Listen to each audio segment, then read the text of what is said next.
김현정의 뉴스 쇼.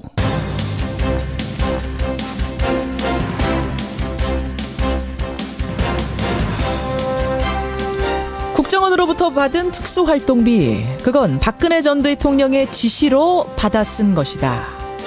문고리 3인방 중 한 사람 이재만 비서관의 입에서 나온 말입니다. 애청자 여러분 안녕하십니까. 간밤에 안봉근 이재만 두 비서관은 끝내 구속이 됐습니다. 박 전 대통령 지시로 매달 국정원의 특수활동비를 받은 거고 금고에 넣어서 관리하며 사용했다. 이런 진술도 남겼습니다.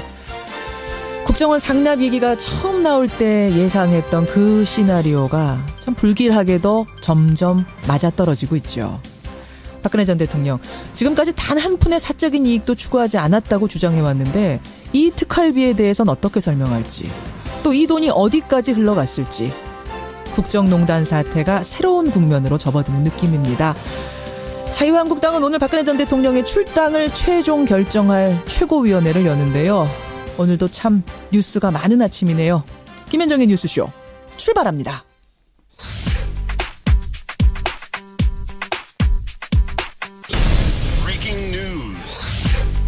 김현정의 뉴스쇼가 주목한 오늘의 포인트, 김정훈 기자 나와 있습니다. 김 기자 어서 오세요. 네네. 첫 포인트 어디부터 볼까요? 네, 박근혜와 홍준표의 운명입니다. 제가 조금 전에 말씀드렸습니다. 박근혜 전 대통령의 출당 여부를 결정할 최고위가 오늘 오전 열리고 홍준표 대표의 운명도 거기에 달려있는 건가요? 네, 한국당이 오늘 오전에 최고위를 열어서 박 전 대통령의 출당 여부를 결정할 것으로 보입니다. 예. 내규에는 현역 의원이 아닌 당원을 제명하려면 최고위 의결이 필요한데요. 홍준표 대표는 별도 의결 절차 없이 윤리 결정으로 자동 제명됐다 이렇게 선언할 가능성이 있거든요. 그러니까 최고위에선 그냥 보고만 받으면 된다 이런 입장이 홍 대표 입장. 그렇죠. 이에 반해서 친박계는 최고의 의결을 반드시 거쳐야 한다 이런 입장이라서 최고위에서 표결을 다시 해야 된다는 거예요. 네, 맞습니다. 예. 출발부터 진통이 예상이 되죠. 표결 결과에 따라서는 홍준표 대표의 입지도 위협받을 수가 있습니다. 바른정당도 사실은 오늘 이 자유한국당 결과에 영향을 받게 돼 있지 않습니까? 네. 예. 그리고 또 한편에서는 국민의당과 바른정당 정책연대는 어떻게 되는가? 그것도 좀 중요한 국면이고요. 네, 두 당 원내대표들이 오늘 공동 기자 간담회를 열거든요. 국민의당과 바른정당이. 네, 방송법, 공수처법 등 10여 개 입법 과제를 공동 추진하겠다 이런 계획을 밝힐 예정입니다. 야권 재편 논의 중에 연대에서 그 답을 찾는 흐름인데 바른정당 의원들의 탈당에 따라서 그 추진력이 결정이 되겠죠. 이를 지켜봐야 되겠습니다. 자, 잠시 후에는요. 자유한국당 최고위원 중 한 명이죠. 류여의 최고위원과 인터뷰 준비를 좀 해놓겠습니다. 다음 포인트 가죠. 네, 부산 경남 시외버스 파업입니다. 오늘 새벽부터 파업에 돌입을 이미 했죠. 네, 새벽 4시부로 파업이 시작됐습니다. 부산 서부터미널, 경남 마산터미널, 진주터미널 오가는 1,800여 대의 시외버스가 운행이 중단됐습니다. 진주와 통영 등의 시내버스 운행도 차질을 빚고 있고요. 노조는 하루 10시간 21일간 일한다면서 근로일수 단축을 주장하고 있는데 앞서 6차례 협상을 진행했지만 이견이 좁혀지지 않고 있다고 하네요. 예, 부산 경남 시민들은 오늘 이 상황을 체크하고 출근하셔야겠습니다. 다음 포인트 가죠. 네, 창원 터널 사고에 대한 조사 착수입니다. 어제 참 그 창원 터널 앞에 교통사고 충격적이었습니다. 네, 창원 터널 도로를 달리던 트럭에서 윤활유통 수십 개가 쏟아졌는데 주변 차량과 부딪히면서 불이 붙었고요. 3명이 숨지는 참변이 일어났습니다. 어떻게 윤활유통이 쏟아졌는지 또 어떻게 폭발이 일어났는지 경찰이 이번 사고 원인에 대해서 본격 조사에 착수한다고 합니다. 화면 보신 분들 다 크게 놀라셨을 거예요. 어제 그 아수라장 같은 현장에서 정말 구사일생으로 살아나온 분, 그분이 차에서 내린 후에 20초 후에 차가 폭발했답니다. 예, 그분의 그 현장 목격담 들으시고 도대체 어떤 문제가 있었던 건지 2부에서 한번 짚어보도록 하죠. 날씨 하나 짧게 갈까요? 네, 전국에 비가 내리다가 갤 텐데요. 찬바람이 불면서 추워지겠습니다. 강원도에서 비가 눈으로 바뀔 수도 있다니까 청취자 여러분들 건강 챙기시기 바랍니다. 여기까지 오늘의 포인트. 김정훈 기자 수고하셨습니다. 네. 한국당 홍준표 대표는 최고위원 회의를 열어 박근혜 전 대통령 제명을 확정지을 예정입니다. 정치인이라면 책임을 질 수밖에 없습니다. 하지만 한국당 친박계는 최고위 의결이 반드시 필요하다는 입장입니다. 예, 박근혜 전 대통령이 자유한국당 윤리위로부터 자진 탈당 권유를 받은 지 열흘이 지났습니다. 오늘 새벽 0시까지가 이의 제기를 할 수 있는 시한이었는데요. 이제 그게 지난 거죠. 예. 이제 한국당은 최고위를 열어서 제명을 최종 결정하는 그 절차만 남겨두고 있습니다. 홍준표 대표는 말합니다. 최고위가 보고만 받아서 방망이를 탕탕 두드리기만 하면 된다. 하지만 최고위원들 가운데는 이건 의결사항이다. 표결을 다시 해야 한다라는 입장을 가진 분들도 계십니다. 자, 그래서 이 부분이 어떻게 결정될지 모르겠고요. 만약 표결로 간다면 그럼 어떻게 될 건가? 최고위원이 총 9명인데 최근에 언론사들의 전수조사를 보면은 4대4로 찬반이 팽팽하답니다. 예. 그런데 그때까지 입장을 정하지 않은 한 사람의 최고위원이 있었죠. 바로 류여의 최고위원. 예. 그 사이에 입장을 어떻게 전했을지 자유한국당 류여의 최고위원 직접 연결을 해보겠습니다. 류 최고위원님 안녕하세요. 네, 안녕하세요. 유여의 최고위원입니다. 오늘 저희 인터뷰 끝나자마자 바로 최고위원 회의 들어가신다면서요. 정확하게 말하자면 바로 들어가는 건 아니네요. 예. 지금 7시 40분 정도 되니까 9시부터 예. 최고위원 회의가 시작됩니다. 그래, 바로는 아니고 1시간쯤 네. 뒤에. 네. 결정 방식은 어떻게 될지 결론이 났습니까? 보고만 받는 겁니까? 아니면 표결을 다시 하는 쪽으로 났나요? 아닙니다. 지금 전혀 알 수가 없습니다. 9시 회의에 들어가 보면은 모든 걸 알 수 있습니다. 류여의 최고위원 입장은 어느 쪽이 맞다고 보세요, 일단? 이 부분은 제가 다시 한번 이야기를 하지만요. 예. 우리 당원 당규의 문제점이라고 얘기할 수 있습니다. 왜냐면요. 당원 당규에서 지금 이 부분이 의결이 필요한지 아닌지에 대해서 딱 헷갈리게 규정이 되어 있습니다. 그건 우리 당의 문제점이라고 할 수 있는데요. 헷갈리게, 예. 네, 그렇습니다. 그렇기 때문에 의결이 필요하다고 보는 의견도 맞을 수가 있고요. 예. 의결이 필요 없다고 보는 의견도 맞을 수가 있습니다. 하지만 여기서 아쉬움을 제가 하나만 이야기한다면 예. 그래도 이의 신청을 10일 안에 할 수 있도록 되어 있는데 박근혜 전 대통령께서 이 부분에서 한 번쯤 입장을 표명하셨으면 그래도 우리가 당원 당규가 그리고 자유한국당이 지나갈 수 있는 살아갈 수 있는 명분을 한 번쯤은 좀 살려주셨으면 좋았을 것이라는 아쉬움은 남습니다. 입장 표명이요? 그렇죠. 그 입장 10일 표명? 안에 할 수 있으니까요. 이의 신청을.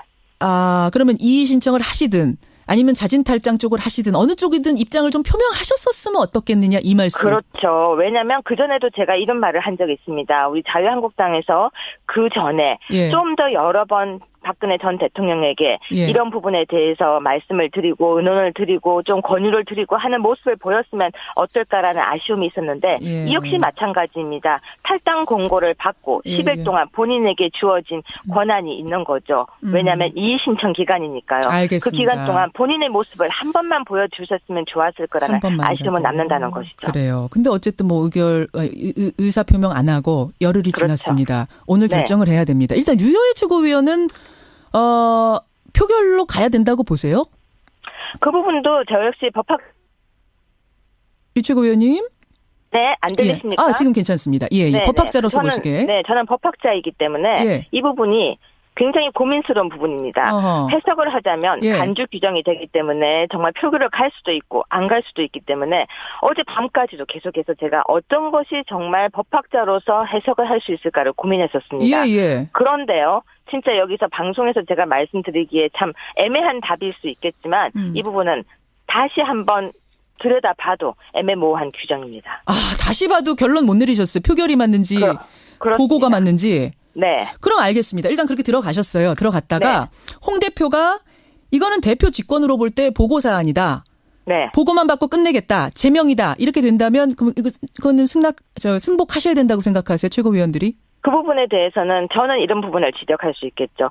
대표께서 예. 만약 이 부분을 이렇게 해석하시려고 하셨다면 예. 좀 더 많은 논의 과정이 필요했었고 특히 박근혜 전 대통령과 서청원 최경환 의원에 대한 부분은 분리하시는 게 좀 더 현명하고 지혜로운 대표로서의 모습이 아니었을까요라고 저는 분명히 이야기를 할 것입니다. 예. 박근혜 전 대통령의 부분과 서청원 최경환 의원의 부분을 함께 가는 모습이 저는 옳지 않다라고 봅니다. 그럼 반대로 홍 대표가 의결사안이라는 이제 최고위원들 일부의 주장을 받아들여서 표결에 붙이겠다 할 수도 있습니다. 혹시라도.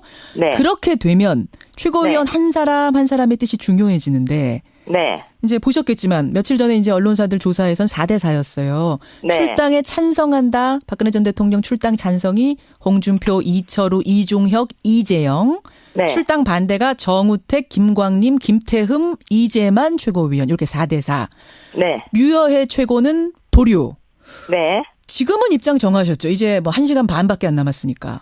아침에 비가 굉장히 많이 오더라고요. 오더라고요. 네, 지금 보셨는지 모르겠지만. 소리도 들렸습니다. 예. 네, 비가 굉장히 많이 오는데 저는 아직까지 입장을 정하지 못했습니다. 비 오는 거하고 무슨 상관입니까? 그러게요. 지금 우리 앵커님은 예. 제가 비 온다고 이야기하니까 무슨 상관이실까요? 예. 하지만 아마 이 라디오를 들으신 분들은 예. 아 그래 라고 하신 분도 있을 겁니다. 뭡니까? 비처럼 눈물이 쏟아지세요? 심란하세요?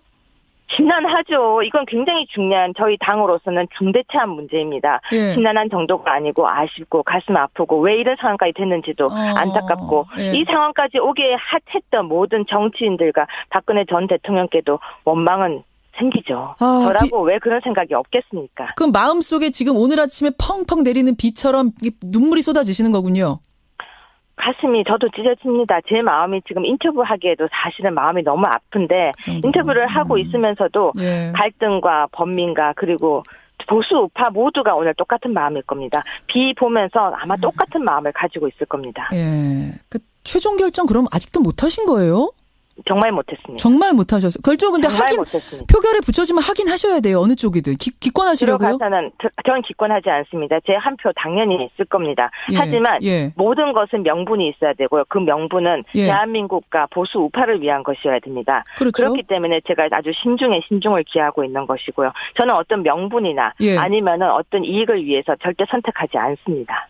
예. 보수 우파를 위한다는 말씀 지금 하셨잖아요. 그렇습니다. 저는 그러면 그게 어떤 기득권을 따라가는 것이 아니라 예, 보수 예. 우파를 위한 결정을 할 것입니다. 그게 순간적으로 계산해서 하는 것이 아니라 이미 보수 우파를 위해서 뭐가 좋을까라는 생각을 하셨을 것 같은데 그러면 입장 정하신 거 아니에요?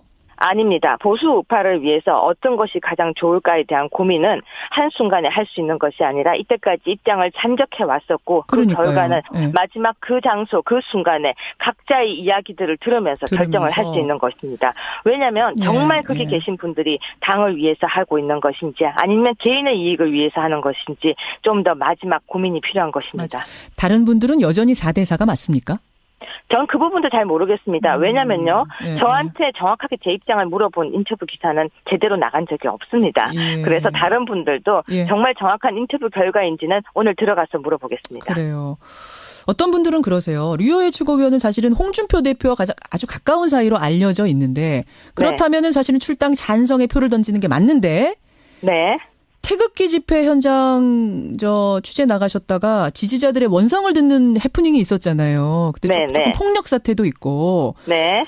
그렇기 때문에 또 마음이 변하시진 않았을까. 그러니까 출당 보류 쪽으로, 출당 안 된다 쪽으로 바뀐 건 아니냐 이런 얘기도 나오던데요. 그런데 오늘 어떤 기사에는 제가 친박이라는 기사도 나왔더라고요. 예. 네. 그래서 저는 한 번도 친박인 적이 없었는데 친박이다라고 단정 지은 기사도 있었고요. 그리고 태극기 집회를 나갔던 것은 제가 몇 번이나 설명을 하고 있지만 저는 태극기 집회에 취재를 나갔었습니다. 예. 그렇기 때문에 태극기 집회를 나갔기 때문에 친박이다라는 기사도 잘못된 기사고요. 태극기 집회를 한 군데만 간 것이 아니라 여러 군데를 다 돌면서 민심을 들었습니다. 예. 그리고 당원의 마음도 들었었고요. 예. 국민들은 어떤 생각을 가지고 있는지도 들었습니다. 예. 그래서 그것과 이 부분은 연계시키지 않는 것이 더 좋을 것 같습니다. 알겠습니다. 자, 홍준표 대표가 지금 박근혜 전 대통령 출당을 이렇게 계속 마무리 빨리 지어야 된다라고 하는 이유는 뭐냐면 지방선거 얼마 안 남았는데 보수가 통합해야 된다. 바른정당과 통합하려면 거기서 오려고 하는 분들 받으려면 이 인적 청산이 마무리가 빨리 돼야 된다 이거잖아요. 네. 바른정당 내의 통합파 의원들은 5일 바른정당 의총에서 탈당 선언하고 한국당에 합류하려고 하니까 그 전에 이 출당 부분, 박근혜 전 대통령 출당 부분을 마무리 지어달라는 겁니다. 네. 그거 어떻게 생각하세요? 그렇게 한다면 오늘 사실 통과돼야 되잖아요. 그 부분이 아쉽습니다. 왜냐면요. 서청원 의원과 최경환 의원에 대해서는 저는 그 부분은 동의할 수 있을지도 모르겠습니다. 하지만 왜 그 부분이 박근혜 전 대통령과 연결이 되는지는 잘 모르겠습니다. 다른 정당으로 갔던 그분들도 분명히 책임져야 할 부분은 있습니다. 예. 함께 어려움을 겪어내지 않고 당원 동지들을 어쨌거나 두고 다른 곳으로 갔다가 다시 돌아올 때는 거기에 대한 응당한 책임과 그리고 반성도 있어야 합니다. 나갔다가 들어오는 것에 대해서는. 근데 그 조건이 박근혜 전 대통령의 탈당이라든지 그렇게 내세우는 것이 과연 다시 한번 이야기하지만 명분이 맞는지도 고민해야 됩니다. 그렇기 때문에 박근혜 전 대통령의 국정농단이 있었고 그것에 대해서 사실은 이 책임을 좀 자유한국당이 분명히 하고 가야 한다. 박근혜 전 대통령한테. 자, 그렇다면 다른 정당으로 가셨던 그분들은 정말 책임이 없을까요? 본인들이 아니죠. 책임이 없다라고 얘기하진 않습니다. 다만 이제 그래. 보수가 선을 긋자. 박근혜 전 대통령이 그 문제에 대해 해결하고 합치자 뭐 이런 거 아닐까요? 그렇다면 본인들도 어떤 부분에 대해서 책임과 통탄과 그리고 반성하는 모습을 먼저 보이고 먼저 들어와야 보여라. 된다고. 이건 제 생각입니다. 알겠습니다. 그렇게 한 가지만 생각합니다. 짚고 제가 인사 네. 나눌게요. 남경필 지사, 바른정당 남경필 지사가 주장하는 통합전당대회 어떻게 보세요? 그거는 한 번도 고민해보지 않았습니다. 왜냐하면 제가 볼 때는 별로 타당성도 없다고 생각했기 그래요? 때문입니다. 하하. 네, 왜 그렇게 예. 황당한 말씀을 하시는지. 황당하다는 생각까지 드세요. 그럼요. 왜 갑자기 통합전당대회를 이야기합니까? 예. 이게 지금 류여의 네. 최고위원만의 생각이 아니라 다른 네, 제 지도부들. 생각입니다. 본인 네, 생각. 지금 저한테 예. 질문을 하셨고 제 생각입니다. 혹시- 저로서 대답한 것이고요. 예. 그럼 남경필 지사의 생각이라고 저는 마무리 짓겠습니다. 알겠습니다. 여기까지 말씀 듣겠습니다. 네, 제가 한 말씀만 더 드려도 될까요? 네, 짧게요. 네, 우리 당이 살기 위해서 지금 최선의 노력을 하고 있다는 것만 알아주시기를 부탁드리겠습니다. 예, 여기까지 말씀 듣겠습니다. 고맙습니다. 자유한국당 류여혜 최고위원이었습니다.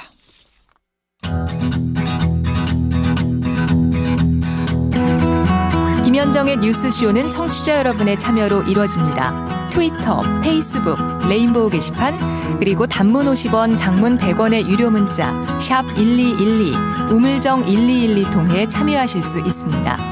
김현정의 뉴스쇼, 여러분과 함께 만듭니다. 김성환의 행간 시사평론가 김성환 씨 나오셨습니다. 어서 오세요. 네, 안녕하세요. 비가 지금도 많이 오나요, 서울에? 네, 제가 오는 동안에는 여의도쯤 지날 때는 거의 예. 폭우가 쏟아졌고요. 어휴, 지금 예. 목동 쪽은 조금 비가 아직도 내리고 있는 것 같긴 합니다. 제가 한 4시쯤 왔는데 그때만 해도 이런 네, 그렇게 많이 안 맑았거든요. 내렸죠? 근데 그 사이에 이렇게 네, 됐군요. 제가 처음 집에서 나왔을 때 예, 그때부터 비가 쏟아지기 시작하죠. 강원도는요, 비가 눈으로도 바뀔 수 있답니다. 여러분, 예. 오늘 날씨 주의하시고. 이 마음이 류여의 최고위원 마음이랍니다. 근데 제가 오늘 행간하면은 더 또 비가 내리시는 거 아닌가? 마음속에 비가. 예. 무슨 행간 가지고 오셨는데요? 예, 박근혜 정부 문고리 3인방 중 구속되지 않았던 2인방 안봉근 이재만 전 비서관이 구속됐습니다. 새벽 1시 정도였던가요? 구속이 네. 결정이 됐습니다. 아시다시피 국정원 특수활동비 40억 원 플러스 알파를 챙긴 혐의인데요. 예. 이 법원은 죄를 범하였다고 의심할 만한 상당한 이유가 있고 증거인멸에 염려가 있다면서 어젯밤 구속영장을 발부했습니다. 예, 한 12시 반경이었군요. 예. 국정원 돈 수수료로 구속된 안봉근 이재만. 국정농단 사태 이후 모두 구속된 문고리 3인방. 예. 이 뉴스의 행간을 좀 살펴볼까 합니다. 사실은 요리조리 참 잘 피해 다닌다 이런 얘기를 했잖아요. 네, 맞아요. 아니 분명히 핵심 측근이고 뭔가 좀 많은 게 많을 것 수많은 의혹이 같은데. 있는데 예. 어떻게 끝까지 잘 피하네 했는데 구속이 된 거예요. 예, 맞습니다. 정호성 비서관은 아시다시피 태블릿 PC 보도가 나온 직후에 이미 문건 유출 혐의로 구속이 됐죠. 근데 이제만 안봉근 비서관은 잠적을 한 상태였는데요. 예. 이게 한때 주군으로 모셨던 박근혜 전 대통령이 탄핵되고 재판을 받고 있는데 이런 표현 써도 될지 모르겠지만 진짜 코빼기도 안 비쳤습니다. 얼굴도 비치지 않았는데요. 네. 박 전 대통령 변호인단 이 최명성 변호사가 세상 인심이라는 게 참 무섭더라. 이런 말을 할 정도였습니다. 이게 문고리 2인방한테 한 얘기였어요? 예. 재판에 와서 좀 박 전 대통령한테 유리한 증언을 좀 해달라고 한 번이라도 했는데. 해달라 했는데. 예, 그걸 한 번도 하지 않았다는 아하. 거예요. 그러니까 문고리 3인방은 검찰 조사에서 박근혜 전 대통령 지시로 국정원 돈을 받았다 이렇게 인정을 했고요. 예. 특히 이재만 전 비서관은 받은 돈은 금고에 넣어서 관리를 했고 박 전 대통령이 요구할 때 돈을 전달하거나 사용했다 이렇게 진술을 했습니다. 그렇죠. 하지만 어디에 사용했는지에 대해서는 3명 다 잘 모른다 이렇게 입을 지금 닫고 있는 상황입니다. 예. 국정원 특수활동비 상납을 인정한 문고리 3인방. 구속된 이재만 안봉근. 이 뉴스의 행간 이면 들어가 보겠습니다. 첫 번째 행간은 문고리 3인방과 윤석열의 사이입니다. 무슨 뭐 냉정과 열정 사이도 아니고. 딱 어떻게 알아맞추셨어요? 한때 굉장히 화제가 됐던 책이잖아요. 예, 영화도 냉정과 나오고. 열정 사이. 맞아요. 냉정과 열정 사이에 뭐가 있을까요? 사랑이 있다면 그렇죠? 사랑이 있겠죠. 예. 문고리 3인방과 윤석열 서울중앙지검장 사이에는 그럼 뭐가 있을까요? 뭐가 있습니까? 충성이란 단어가 있습니다. 어. 문고리 3인방이 누굽니까? 박근혜 전 대통령이 정치에 입문했던 1998년부터 20년 동안 박 전 대통령을 가장 가까운 거리에서 보좌한 이른바 충신입니다. 그렇죠. 충성을 다한 사람들이었습니다. 박 전 대통령이 가장 싫어했던 게 뭐였었죠? 배신입니다. 배신. 맞아요. 의리를 모르면 인간도 아니다. 이 말이 정말 큰 화제가 되기도 하지 않았습니까? 그러면 윤석열 검사를 상징하는 말은 또 뭘까요? 저는 조직에 충성하지 사람에 충성하지 않는다. 참 유명한 말이죠. 네. 국정원 댓글 수사할 때 남긴 유명한 말인데요. 이 말 때문에 좌천됐다가 문재인 정부 들어서서 화려하게 부활을 했습니다. 서울중앙지검장으로. 그렇죠. 그러니까 현재 국정원 특수활동비 수사를 지휘하고 있는 입장입니다. 맞습니다. 배신을 가장 싫어하는 주군을 모셨던 충신들. 그러나 지금은 주군을 배신하고 있는 문고리 3인방과 사람이 아닌 조직에 충성했던 윤석열 지검장. 네. 묘하게 뭔가 얽힌 것 같지 않으세요? 그러네요. 그러니까 윤 지검장이 문고리 3인방의 입을 이 한때 충성했던 그러나 지금은 배신한 이 사람들의 입을 얼마나 더 여느냐에 따라서 이 사건이 정치자금 게이트로 갈지 아닐지가 결정될 겁니다. 아, 냉정과 열정 사이, 문고리 3인방과 윤석열 지검장 사이에는 충성이라는 교집합이 있다. 네, 맞습니다. 네, 다만 문고리 3인방은 이제 입을 열기 시작했다. 아, 충성과 배신의 차이. 그러네요. 두 번째 행간 뭡니까? 두 번째 행간은 어찌 보면 그리 놀랄 일도 아니다입니다. 전 이거 무슨 얘기 하시려는지 알겠어요. 네. 제가 아까 오프닝에서 그랬잖아요. 문고리 3인방이 매달 1억 원씩 받았다, 뇌물을 받았다라는 얘기가 나왔을 때 이미 이건 박근혜 전 대통령하고 연결이 안 될래야 안 될 수 없겠다라는 시나리오들을 다들 그리셨었거든요. 그럼 당연한 거죠. 그건 사실은 그렇죠. 그들이 혼자서 어떻게 다 그걸 돈을 40억 원어치를 먹을 수가 있겠어요. 그렇죠. 받아 챙길 수 있겠어요. 말도 안 되는데요. 그런데 이번 사건이 많은 분들한테 놀라실 수 있는 일이 될 수 있을지 모르겠지만 시기를 1년 전으로 돌려보면 그렇게 놀랄 일만도 아닙니다. 최순실이란 이름만 등장하면 모든 게 비밀투성이 007 작전이었습니다. 맞아요. 국정원 특활비, 특수활동비를 북한산 스카이웨이에서 길가에서 007 가방으로 받았다고 하잖아요. 그렇게. 근데 이들에게는 007이 가방이 아니라 생활이었습니다. 무슨 말씀이세요? 문고리 3인방과 최순실이 이메일 주고받을 때 예. 암호 사용했잖아요. 그렇죠. 무슨 정보원들이 주고받은 것처럼 걸그룹 이름도 나오고요. 날씨, 메일로 위장하기도 했습니다. 그렇죠. 박 전 대통령을 비롯해서 윤전추, 이영선 전 행정관, 최순실, 장시호까지 모두 차명폰 사용했습니다. 그렇죠. 여기에 비선의료, 기치료 아줌마, 비선의사, 주사 아줌마 모든 게 비밀투성이었습니다. 예. 어찌 보면 대통령 비자금은 그중에 하나일 뿐일지도 모르겠다는 생각이 든다는 겁니다. 그럼 왜 이런 일들이 벌어질까?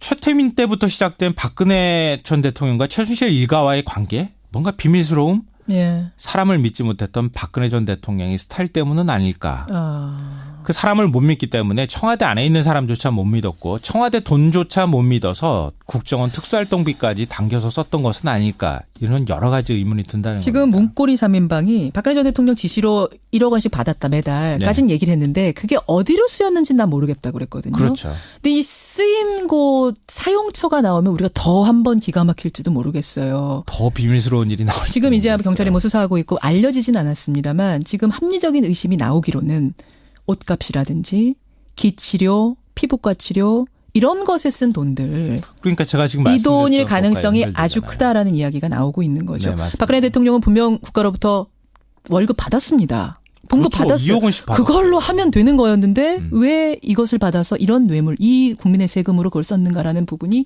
만약 사실로 확정된다면 우린 또 한 번 놀라 까무라칠지 모르겠습니다. 벌써부터 놀라지 마시고요. 틀리길 바랍니다. 이 예감이요. 마지막 행간은요? 마지막 세 번째 행간은 더 이상 빠져나갈 구멍이 없다입니다. 누가요? 박근혜 전 대통령이요. 국정농단 사태 이후에 박 전 대통령을 지탱해온 논리가 뭡니까? 사적인 이익을 난 추구한 적이 단돈 없다. 1원도 받은 적 없다는 없다. 거였어요. 예. 이 말을 들은 박근혜 전 대통령 지지자들, 태극기 집회 참가자들은 탄핵의 부당성을 주장했습니다. 그렇죠. 그런데 앞으로 이 말을 할 수 있을까요? 국정원 특활비로 이 논리가 산산조각이 났는데요. 국정원 돈은 사용해도 되는 겁니까? 아니죠. 기업 돈은 안 받아야 되는 거지만 물론 기업 돈은 받으면 부정한 돈이 되는 것이고 이 논리가 뭔가 맞지 않는데요. 박근혜 전 대통령이 앞으로 뭐라고 할까 이게 좀 정말 궁금한데 네. 이제 박 전 대통령은 더 이상 빠져나갈 구멍이 제가 볼 때는 없습니다. 그게 그렇게 써도 되는 돈이었다면 네.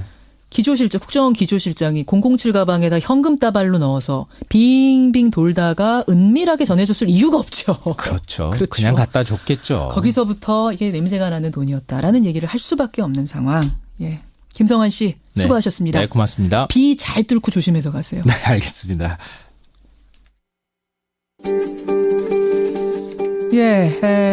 오늘 2부에서 훅뉴스 좀 주목해 주셨으면 좋겠습니다.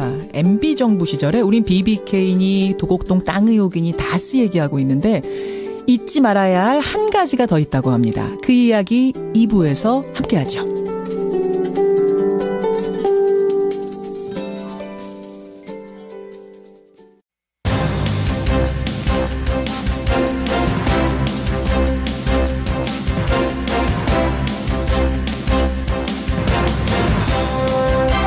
김현정의 뉴스쇼 2부 출발합니다.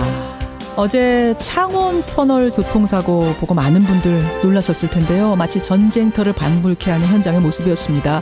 도대체 어떻게 이런 일이 벌어진 건지 이 현장을 탈출한 목격자 한 분의 이야기를 잠시 후에 직접 들어보시죠. 금요일의 코너 훅뉴스에서는요. 2008년으로 거슬러 올라가 보겠습니다. 2008년 MB가 대통령으로 당선된 뒤에 각종 의혹에 대한 특검 수사가 있었는데요. 그 특검을 수사했던 특검보가 바로 뒤에 MB 소유의 영포빌딩에 입주했다는 것이 드러났습니다. 이 부분을 취재한 김정훈 기자의 얘기 귀 기울여 주십시오. 화제 인터뷰에서는 이번 주말에요. 가수 김광석 씨를 추모하는 김광석 다시 부르기 콘서트가 다시 열립니다. 이 최근의 논란들을 바라보는 동료들의 심정이 편치 않을 것 같습니다. 가수 박학기 씨 만나보죠. 50원의 단문 100원의 장문 유료 문자 샵 1212 가톡 레인보우까지 열어놓고 출발합니다. 어제 오후였죠. 경남의 창원 터널을 빠져나오던 화물차가 중앙분리대를 들이받는 사고가 있었습니다. 문제는 이 화물차에는 공장 기계에 쓰는 윤활유가 실려 있었는데요. 200리터짜리 드럼통이 30개, 20리터짜리 말통, 그 약수통 같은 거 있죠. 그게 40개가 실려 있었습니다. 그런데 분리대를 들이받는 순간 그 통들이 날아가면서 마치 폭탄처럼 터진 겁니다. 상대편에서 달려오던 차량 9대가 그 드럼통에 맞았고 순식간에 전소가 됐습니다. 이거는 마치 전쟁터를 방불케 하는 현장이었는데요. 그 현장에서 구사일생으로 탈출하신 한 분의 증언부터 들어보죠. 강현진 씨 연결이 되어 있습니다. 강 선생님 나와 계십니까? 예. 안녕하세요. 지금은 좀 진정이 되셨어요? 아직까지도 멍하고요.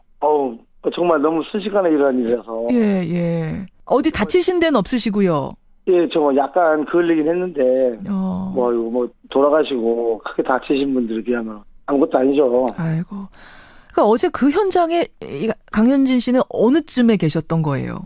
예, 저희는 그 차하고 한 터널 쪽으로 한 5m 정도 위로 있었거든요. 한 5m밖에 차이가 안 났다고요? 예, 그래서 저희는 정말 얼마나 천운이었냐면요. 예. 15초에서 20초 사이인데요. 예. 그 모든 게 다 일어났는데 갑자기 올라가는데 막 꽝꽝 소리 나더라고요. 꽝꽝 소리가? 예. 기름통 그게 빵빵 하면서 날아다니더라고요. 그러더니 사람들이 갑자기 막 내려오더라고요. 차에서? 그래서 이게 뭔가 싶었는데 갑자기 큰 드럼통 있잖아요. 예. 예, 그게 불이 붙어갖고 저희 차에 가서 꽝 부딪히는 거예요. 강 선생님이 탄 그 차에도 드럼통이 부딪혔습니까? 그럼요. 그래가지고 놀래갖고 순식간 저 옆에 저희 집사람 보고 내려오고 왔거든요. 내리고 나서 네. 얼마 후에 그 차는 전소됐습니까? 한 20초 후에. 그게 20초 후에. 예. 그렇게 된 거군요. 그 통이 펑펑 날아다니진 않았는데 폭탄 같았죠, 폭탄. 아이고 참. 원래 평소에 다니시던 길이세요, 거기가? 자주 다니는 길이고, 정말 끔찍한 거는 터널 안에서 이런 일이 생겼었으면 어떡해. 그러니까요. 그나마 터널을 빠져나온 뒤에 벌어진 일이라 그나마 불행 중 다행이라는 말씀을 지금 하시는 건데. 그렇죠. 그리고 거기 터널이 2km가 넘는데 예. 그런 터널을 옆에 안전펜스나 이런 거 좀 해가지고 했었으면 좀 낫지 않았을까. 예, 그게 너무 안타깝단 말씀이세요. 예. 살아가는 국민들은 무슨 죄예요, 이게. 그러니까요. 이게 무슨 날벼락도 아니고. 예. 안전 기본 수칙만 조금만 지켜주더라도 이렇게 큰 사고가 안 나는데. 그러니까요. 예, 그 부분이 저도 참 많이 화가 납니다. 예. 이 놀라신 마음 진정하시고. 네. 예. 선생님 어려운 상황인데 이렇게 인터뷰 응해주셔서 고맙습니다. 네. 창원 터널 사고 목격자입니다. 정말 941생으로 탈출하셨네요. 강현진 씨의 목격담을 먼저 들어봤습니다. 여러분 어느 지점에 큰 문제가 있었는지 좀 느껴지시죠? 도로교통 전문가의 분석 들어보죠. 교통문화운동본부 박용훈 대표가 연결돼 있습니다. 박 대표님 나와 계세요. 네, 안녕하세요. 일단 사고 원인 부분인데요. 터널에서 지그재그로 터널 안에서부터 휘청거리다가 트럭이 터널에서 나오자마자 중앙 분리대를 들이받은 겁니다. 네. 전문가들은 어떻게 분석하고 계세요? 경찰 주변에서는 일단은 브레이크 파열 등 차량에 이상이 있었을 것으로 보고, 예. 생각하는데 또 한 가지는 이제 졸음운전 같은 운전자 요인으로 이렇게 두 가지로 압축해서 보고 있거든요. 차량 이상이냐 아니면 운전자의 네. 문제냐? 그런데 제가 보기에는 동영상을 여러 번 돌려보면서 봤는데, 일단 운전자 요인에 무게가 실리는 있는 것 같습니다.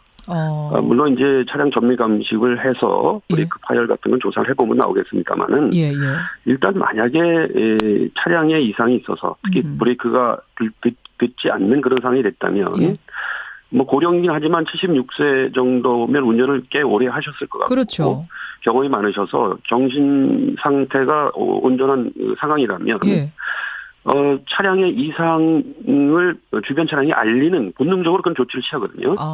그래서 경적을 울린다거나 또는 전멸 등을 켠다거나 비상등을 켠다거나 하는 그런 조치를 취했을 것으로 보는데 그런 상황이 전혀 감지되질 않아요. 그래서 제가 보기에는 터널부터만 이제 동영상이 감지됐는데 그 이전부터 운전자의 인적인 문제 있지 않았을까. 인지 판단에 문제가 있는 상황이 좀 지속되어 온 걸로 보이고요. 그로 인해서 직접적인 사고가 되지 않았는가 알겠습니다. 이렇게 봅니다. 네. 하여튼 그래서 사고가 났습니다. 뭐 때문인지 모르지만 사고가 났어요. 근데 트럭은 사실 중앙 분리대를 들이받고 섰습니다. 연쇄 추돌이 아니었어요. 따라서 이렇게까지 커질 사고가 아니었는데 이렇게까지 커진 이유는 역시 싣고 있던 기름통 때문인 거죠. 그렇습니다. 일반 화물을 실었다면 이렇게 사고가 커질 이유가 없죠. 그렇죠. 지금 조사 중이랍니다마는 이 차에는 인화성 물질, 엔진 오일류로 이렇게 조사가 되고 있는데요. 엔진, 그게 조금 부정확한 것 같아요. 지금 나오는 것은 기계에 쓰는 윤활유란 얘기도 나오고, 엔진 오일유란 얘기도 나오고. 윤활유나 다 비슷한 계통입니다. 조금 발화점이 낮은 기름이었다라는 얘기도 나오고, 좀 섞여 있는 거였다는 얘기도 나오고, 이것도 좀 조사해볼 필요는 있겠습니다만, 어쨌든 기름류인 건 확실합니다. 기름류는 확실하고요. 다만 어제 불 붙은 걸로 봐서는 인화성이 낮은 것으로 보이지는 않습니다. 그렇죠. 불이 순식간에 붙어 있는 걸로 봐서는요. 그런데 이게 200리터 드럼통이 30개 등등 해서 한 6,800리터를 실었다라고 하는 것은 6,800리터. 그렇습니다. 상당히 많은 분량의 인화성 물질을 수송하고 있는 그런 차량이었는데. 근데 그게 적재량을 초과한 그 차가 묵지도 않고 그렇게 엉성하게 달려도 도로법상 아무 문제가 없는 겁니까? 지금 이게 한 7톤 정도 실렸을 것으로 추정하고 있는데요. 경찰이 보기에.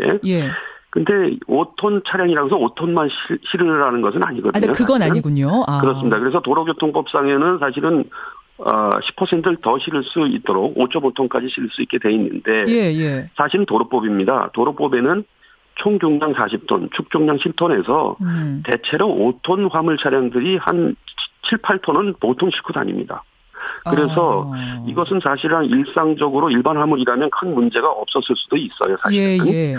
그런데 문제는 위험물 안전관리법상 큰 위반을 한 겁니다. 지금 위험물로 분류되는 것이 한 6가지 그 카테고리가 있는데요. 이게 인화성 물질에 해당되고요. 이 윤활유 계통은. 그렇죠.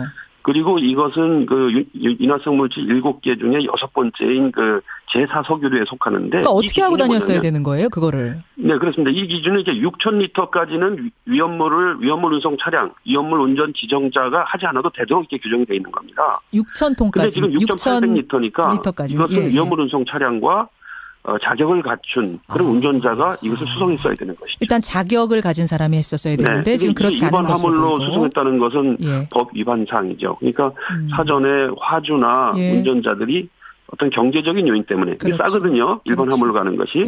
그러니까 이렇게 편법으로 운행하다가 이런 일이 났고 만약에 위험물로 됐다면 결박 상태를 제대로 이제 관리하고 했을 텐데 일반 화물 운송하듯이 이런 안이한 태도로 운전하다 보니까 추돌 사고가 나면서 이것이 쏟아져 내리면서 마치 화공 작전을 하는 것처럼 불덩이가 돌아다니지 않습니까? 예, 박영훈 대표님. 커진 걸 봅니다. 네. 참 안타까운 사고. 결국은 법은 있었지만 제대로 지키지 않았고 제대로 감독되지 않았던 것이 이런 큰 사고로 이어졌다는 결론을 내릴 수밖에 없는 아침이네요.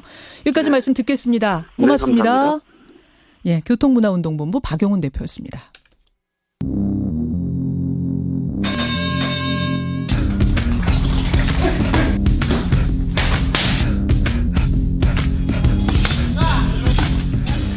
김현정의 뉴스쇼 금요일의 코너입니다. 뉴스 속으로 훅 파고드는 시간 훅뉴스. 오늘도 김정훈 기자 나와 있습니다. 어서 오세요, 김 기자. 네네. 오늘 훅뉴스 어떤 뉴스 속으로 좀 훅 들어가 볼까요? 요새 다스라는 회사의 실소유주가 누구냐 이런 질문이 확산이 되고 있죠. 예. 적폐청산의 흐름 속에 이명박 전 대통령의 대선 후보 시절 제기된 의혹들이 10년 만에 재점화된 모습인데요. 그렇죠. 2007년 대선 직후엔 특검 수사도 이어지긴 했습니다. 여기서 이명박 대통령이 당선된 뒤에 발표된 특검 수사 결과 그 한 대목을 한번 들어보실까요? 예. 다음은 서울시에서 조성하고 있는 상암 DMC 단지 중 주식회사 한독 산학협동단지와 관련한 특혜 의혹에 대한 수사 결과를 말씀드리겠습니다. 당선인은 이 과정에서 서울시 실무자들에게 신중한 사업 추진을 촉구하였고 건축 절차 이행을 허용하도록 지시할 때도 오피스텔로 계획된 것을 오피스로 바꾸도록 지시하였습니다. 이러한 당선인의 업무 처리는 의혹과는 달리 오히려 한독에 불리한 것으로 특혜 의혹이 근거 없다는 자료라 할 것입니다. 그러니까 이명박 후보가 대통령이 된 뒤에 후보 시절에 있었던 의혹 가운데 하나, 그 특혜 준 거 아니냐. 여기에 대해서 오히려 특혜가 아니라 그 회사에 불리하게 한 거더라. 이런 결과를 내놓는 거네요. 사실 무근이다. 그런 말이죠. 예. 기억하시기 어려우시겠지만 당시 이명박 당선인을 둘러싼 특검 수사 대상은 모두 4가지였습니다. 뭡니까? BBK 관련 의혹이요. BBK. 도곡동 땅과 다스 주식 차명 소유 의혹. 도곡동 땅, 다스. 수사검사 회유 협박에 있었고요. 예. 회유 협박 의혹이 있었고요. 그리고 앞서 말한 상암 DMC 특혜 분양 의혹이 있었습니다. 특히 당시 특검은 이 상암 DMC 특혜 분양 의혹을 우선 수사 대상으로 꼽았습니다. 근데 이 의혹들 가운데 지금도 BBK, 도곡동 땅, 다스 얘기는 나오지만 네. 상암 DMC 의혹은 그때 사실 무근이다 하고 다 정리가 된 걸로 우리 지금 알고 다시 떠올리지도 않고 있었는데요. 기어서 묻혀졌죠. 예. 하지만 과연 아무런 문제가 없었던 걸까요? 오늘 훅뉴스 주제가 바로 이겁니까? 그렇습니다. 10년 만에 다시 들여다본 상암 DMC 특혜의 의혹인데요. 예. 우선 상암 DMC 조성 계획이 뭔지 2004년 당시 진대재 정보통신부 장관의 말로 한번 들어보시죠. 그러죠. 상암동 DMC 내 첨단 IT 컴플렉스를 조성하여 해외 유수 기업의 R&D 센터를 유치함으로써 우리나라가 동북아 IT 허브로 발돋움해 나갈 수 있는 기반을 마련하도록 하겠습니다. 그러니까 원래 2004년 이때만 해도 상암동 그쪽 터가 이제 허벌판이었는데 네네네. 지금은 여러분 상암동 와보신 분 아시겠지만 연구시설들, 뭐 미디어 업체 이런 게 가득 들어와 있잖아요. 네. 근데 뭐가 특혜가 있었다는 거죠? 사실상 실체도 없던 업체가 그 금싸라기 같은 땅을 거저나 다름없이 얻었다는 겁니다. 당시 서울시장이었던 이명박 전 대통령이 사업자 선정 권한을 갖고 있던 탓에 2007년 대선에 쟁점으로 부상을 했던 거고요. 근데 문제가 되는 건 한독 산학협동단지라는 곳인데 독일의 유명 대학의 컨소시엄과 함께 KGIT라는 연구단지를 만들겠다 이런 사업 계획서를 냈습니다. 결국 2002년 말에 연구시설 부지 2,400평 그리고 외국 기업 입주용지 2,900평의 공급 대상자로 선정이 됐습니다. 그러니까 2,400평 더하기 2,900평을 이 한독한테 주고 한독이 이걸 이제 여기저기에 공급하는 중간다리 역할을 하는 그 독점권을 갖는 회사가 된 거군요. 그렇습니다. 예. 다 합치면 5,000평 넘는 부지를 확보한 거네요. 한독이. 축구장 2개 반 정도의 면적입니다. 그래요? 하지만 사업 계획서 내용은 그 사실과 달랐습니다. 2006년 4월 당시에 열린우리당 최재성 의원의 국회 발언을 들어보실까요? 네. 법인 정관을 통해 드러난 KD위의 실체는 당초 주장한 8개의 대학이 참여하지도 않았습니다. 사업계획에 참여대학을 대표한다는 교수들이 비스부르크 대학 잉고볼프 교수를 비롯하여 수명이 개인 자격으로 참여하는 비영리 법인에 불과한 것입니다. 그렇게 독일 유명 대학 여러 곳이 참여한다는 주장이 거짓이라는 것이죠. 실제 베를린 공과대학 또 아헨 공과대학 등이 당시 보내온 서류를 저희가 봤는데요. 컨소시엄을 계속하지 않기로 했다. KGIT 계획에 참여할 의향이 없다. 이런 내용을 담고 있습니다. 그러니까 독일의 유명 대학을 유치를 해가지고 좋은 연구시설을 만들고 그 연구시설로 다른 입주기업들을 끌어들이겠다. 이런 계획이 거짓이 됐던 거죠. 그래요. 더 황당한 거는요. 한독이 사업 계획서를 꾸밀 무렵에 자금력이 2억 9,500만 원에 불과했다는 사실입니다. 요즘 뭐 웬만한 서울 아파트의 전세값 정도 되는 뭐 그것도 안 되는 돈으로 DMC의 5,000평을 받았다는 얘기가 되는 겁니까? 그러니 결국 문제가 터집니다. 막상 사업자로 선정되자 계약금을 내고 본 계약을 체결해야 하는데 그럴 수 없어서 결국 넉 달에 걸쳐서 5번 계약 체결을 미룹니다. 예, 그럼 사업 계획도 엉망, 자금력도 엉망인데 서울시는 이걸 몰랐다는 겁니까? 그렇지 않습니다. 용지 매입 신청서를 낼 당시에 제출한 한독의 재무 비율 보고서가 있거든요. 거기에 자기자본 순이익률 또 매출액 순이익률이 제로입니다. 부채 비율은 965%로 됐습니다. 부채 비율 965%, 순이익률 제로. 네. 그래서 그 서류를 보면 페이퍼 컴퍼니와 별반 다를 게 없었다는 것이죠. 서울시 DMC 담당자는 선정 이후에도 수차례 공문과 이메일을 보내서 자금 조달 계획을 보완하라 이렇게 요청을 했고요. 또 한독 측에는 당신네들 전문가가 있기는 한 것이냐 이렇게 의문을 제기했거든요. 혹시 그 서울시 관계자 얘기 들어보셨어요? 네. 직접 한번 들어보실까요? 그렇죠. 공문은 몇 차례 보냈겠죠. 좀 그 자료들이 아마 부족한 게 있어서 요청한 게 한 2번인가 있었을 것 같아요. 그쪽에서 참여한다는 자료를 MOU를 체결했던 무슨 그쪽에서 참여하는 의향서라든가 이런 걸 좀 제출해달라. 그러니까 서울시 실무자는 이렇게 우려를 했는데 우려 속에서도 땅을 분양받고 사업은 계속 진행이 된 거예요? 그 점에서 이명박 전 대통령의 책임론이 나오는 건데요. 사업자 선정권은 서울시 DMC 기획위원회에 있습니다. 그런데 거기 공동위원장이 당시 이명박 서울시장이거든요. 그는 특히 한독의 능력에 논란이 일자 직접 서울시 실무진 또 한독 측 관계자와 함께 독일까지 방문하기도 했습니다. 방문한 것까지는 좋은 거잖아요. 들여다보겠다는 거니까. 네. 그럼 주의 깊게 보겠다는 건데 그럼 문제점을 보고도 묵인한 겁니까? 아니면 어떻게 된 겁니까? 그러니까 부실한 자금력과 사업 계획 또 이에 대한 실무진의 거듭된 문제 제기 그런데도 금싸라기 땅을 받아서 막대한 이익을 확보하게 됐는데 서울시 과장이나 국장급에서 결정할 수 있었던 문제였겠느냐 이런 얘기여서 그래서 이 점 때문에 이 전 대통령에게 특혜 의혹이 제기됐던 것이죠. 독일까지 가서 그럼 뭘 보고 온 건지도 일단 궁금하고 보고 왔다고 하는데도 오케이 사인을 내렸다는 거는 그럼 이거는 보고도 못 본 척했다거나 뭔가 눈 감고 간 게 아니겠느냐 이런 의혹을 떠올릴 수밖에 없네요. 맞습니다. 어느 정도나 한독이 이익을 가져갔습니까? 이 사업으로? 한독이 외국 기업 입주 용지라는 지정 용도도 무시했고요. 그런 채로 오피스텔을 지었고 1,685억 원의 분양금을 걷어들였습니다.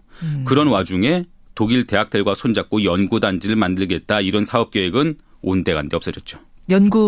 대학들과 손잡고 연구단지 만든다는 건 완전히 그냥 물거품 된 거예요? 그렇습니다. 그럼 업체 선정 과정 전후에 불거졌던 의혹들, 우려들 다 현실화가 된 거네요? 맞습니다. 그래서 특검까지 간 거 아닙니까? 그렇죠. 근데 특검에서는 특혜 의혹은 사실 무근이다 이런 결론을 어떻게 내린 거죠? 당시 정호영 특별검사의 발표 내용을 다시 한번 찬찬히 들어보시죠. 당선인은 서울시 실무자들에게 신중한 사업 추진을 촉구하였고 당선인이나 서울시 관계자에게 금품을 제공한 사실은 발견되지 않았습니다.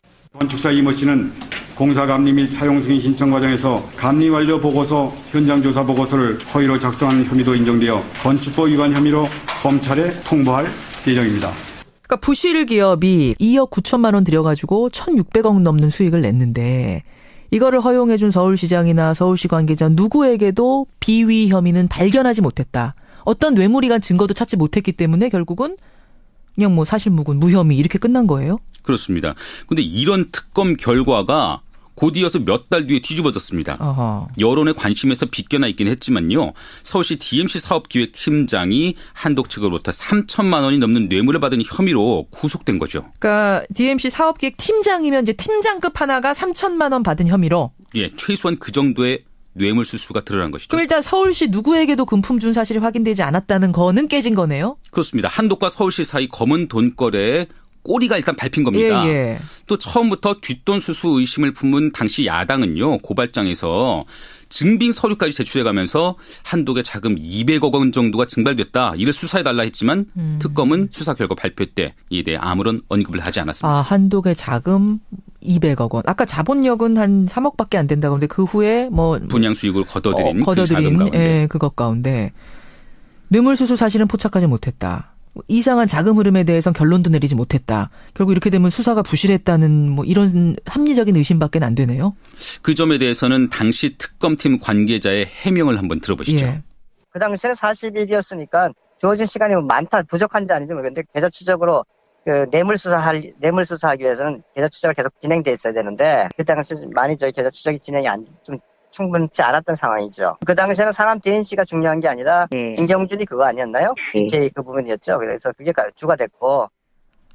BBK 사건에 모든 이목이 관심이 집중되는 동안 사실 이 특검은 뭐 충분히 하지 못했다는 얘기를 지금 하고 있는 거예요? 네, 뭐 일부 수사가 부실했다는 점을 인정하고 있는 부분인데요. 충분치 않았다 이런 말을 지금 했어요. 그런데 부실을 넘어서요. 이번 건을 취재하는 과정에서 특검팀 인사의 부적절한 행보가 포착되기도 했습니다. 부실한 정도가 아니라 부적절한 행보요? 특검팀에서 상암 DMC 건 저희가 말씀드린 상암 DMC 의혹을 주도적으로 수사했던 것이 이상인 특검보였는데요.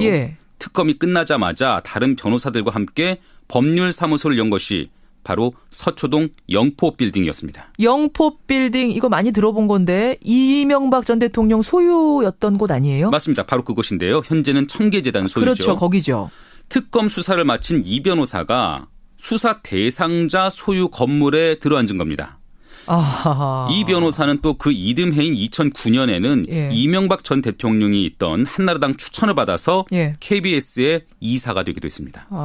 저희는 이에 대해서 이상인 변호사의 해명을 들으려고 사무실도 찾고 전화 문자로 접촉을 시도했지만 답변을 듣지 못했는데요. 일단 이에 대해서는 서울지방변호사회 왕미양 윤리이사의 지적을 한번 들어보시죠. 윤리적으로 문제가 있다고 생각은 해요. 자기가 아무리 거기에서 소신껏 일을 했다 하더라도 그 다음에 그 행보가 거기 자기가 조사를 했던 피조사자잖아요. 그 피조사자였던 사람이 소유하고 있는 건물에 임차를 해서 들어간다는 것 자체는 좀 적절한 행위는 아니라고 보이네요. 그런 거 이어진 거 보면은 제대로 조사가 이루어지지 않았던 거 아니냐라고 또 반론 제기할 수 있을 것 같은데요. 특검에서 조사를 하던 수사를 하던 그 대상자가 소유한 건물에 임대를 받아 들어갔다. 그렇죠. 우연이라고 하기엔 참으로 기막힌 우연이 되는 거네요. 우연이라고 볼 수 있을까요? 그러니까 우연이면 우연이라고 좀 밝혀주셨으면 좋겠는데 접촉이 안 됐어요. 네네. 참 상암 DMC의 특혜 분양.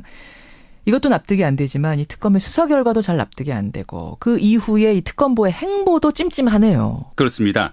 최근 정치권과 법조계 일각에서 다스의 실소유주 논란 그리고 BBK 주가 조작 의혹을 다시 조사해야 한다 이런 주장이 나오고 있는데요. 상암 DMC 특혜 의혹도 다시 한번 살펴봐야 될 대목으로 보입니다. 처음 의혹을 제기했던 측은 지금이라도 최종 결정권자인 이명박 전 대통령의 역할을 따져봐야 한다 이렇게 말하고 있는데요. 최재성 전 의원의 말로 한번 들어보시죠. 대학 설립도 법적으로도 불가능하고 투자하기로 했다는 사실도 없는데 그렇게 부풀리고 그리고 결국은 오피스텔 분양으로 돈 버는 거 아니에요? 그러니까 특혜를 준 거죠, 특혜를. 그런데 조사 결과는 그러니까 납득이 안 가죠. 실무자 실수나 뭐 이런 걸로 간주하기가 어렵고 계획적으로 했다고 봐요. 시장 결제 아니에요, 시장 결제. 하여튼 우리는 그 MB 주도하에 MB가 결제하고 MB 주변이 움직여서 그걸 했다고 보는 거지. 청산해야 할 적폐가 하나 더 늘어난 건 아닌가 뭐 이런 생각도 드네요. 맞습니다. 김정은의 훅뉴스에서 들여다본 이 상암 DMC 특혜 의혹. 참 오랜만에 듣는 건데 우리가 잊고 있었는데 이렇게 잊혀져야 될 얘기는 아니었다라는 생각이 다시 드네요. 다시 한번 가려봐야 될 필요가 있죠. 상암 DMC 의혹을 오늘 훅뉴스에서 여러분의 머릿속으로 올리면서 김정은 기자와 인사 나눕니다. 수고하셨습니다. 네.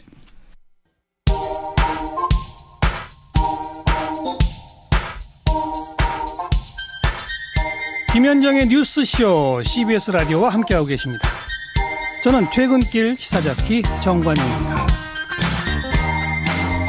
청취자 9757님, 그 입주 후에 임대료는 잘 냈는지도 좀 확인해 주십시오. 안준수님, 와, 놀랍네요. 저런 특검이었다면은 당시 BBK 특검은 제대로 일을 했는지도 궁금한다. 예, 재조사해야 되는 거 아니냐 이런 문자들. 오늘 훅뉴스 반응이 뜨겁습니다.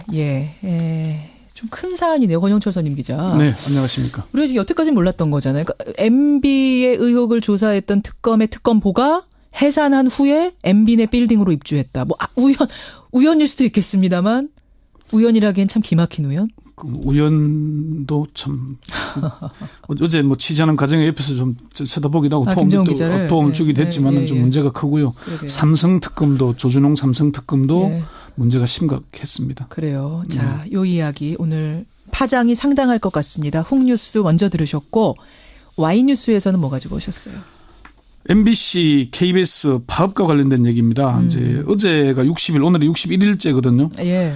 MBC는 고영주 이사장의 불신임 안과 해임 건의안이 이사회를 통과하면서 그렇죠. 정상화의 발걸음이 빨라지고 있고요. 그렇지만 KBS는 여전히 구여권 추천 인사들이 이사진 다수를 차지하면서 정상화의 전망이 불투명한 상황입니다. 그러게요. MBC와 KBS가 지금 이제 상황이 갈리고 있어요. MBC는 풀리는데 KBS는 왜 안 풀리나 이렇게 적혀있습니다. 오늘 Y뉴스. 네. MBC는 이제 풀리는데 KBS는 왜 안 풀리나. 네. 일단 MBC는 풀리는 거 확실합니까? 늦어도 11월 중순 전에는 정상화가 될 것으로 보입니다. 어제 이제 고영주 이사장 불신임안 통과됐잖아요. 어제 통과됐어요. 예, 그리고 이완기 이사가 이제 이사장으로 선출이 됐고요. 박문진이 이사 해임 건의안을 곧바로 방통위에 보냈으니까 방통위가 고영주 이사의 해임을 의결하면은 고전 이사장은 비상임 이사직도 상실하게 됩니다.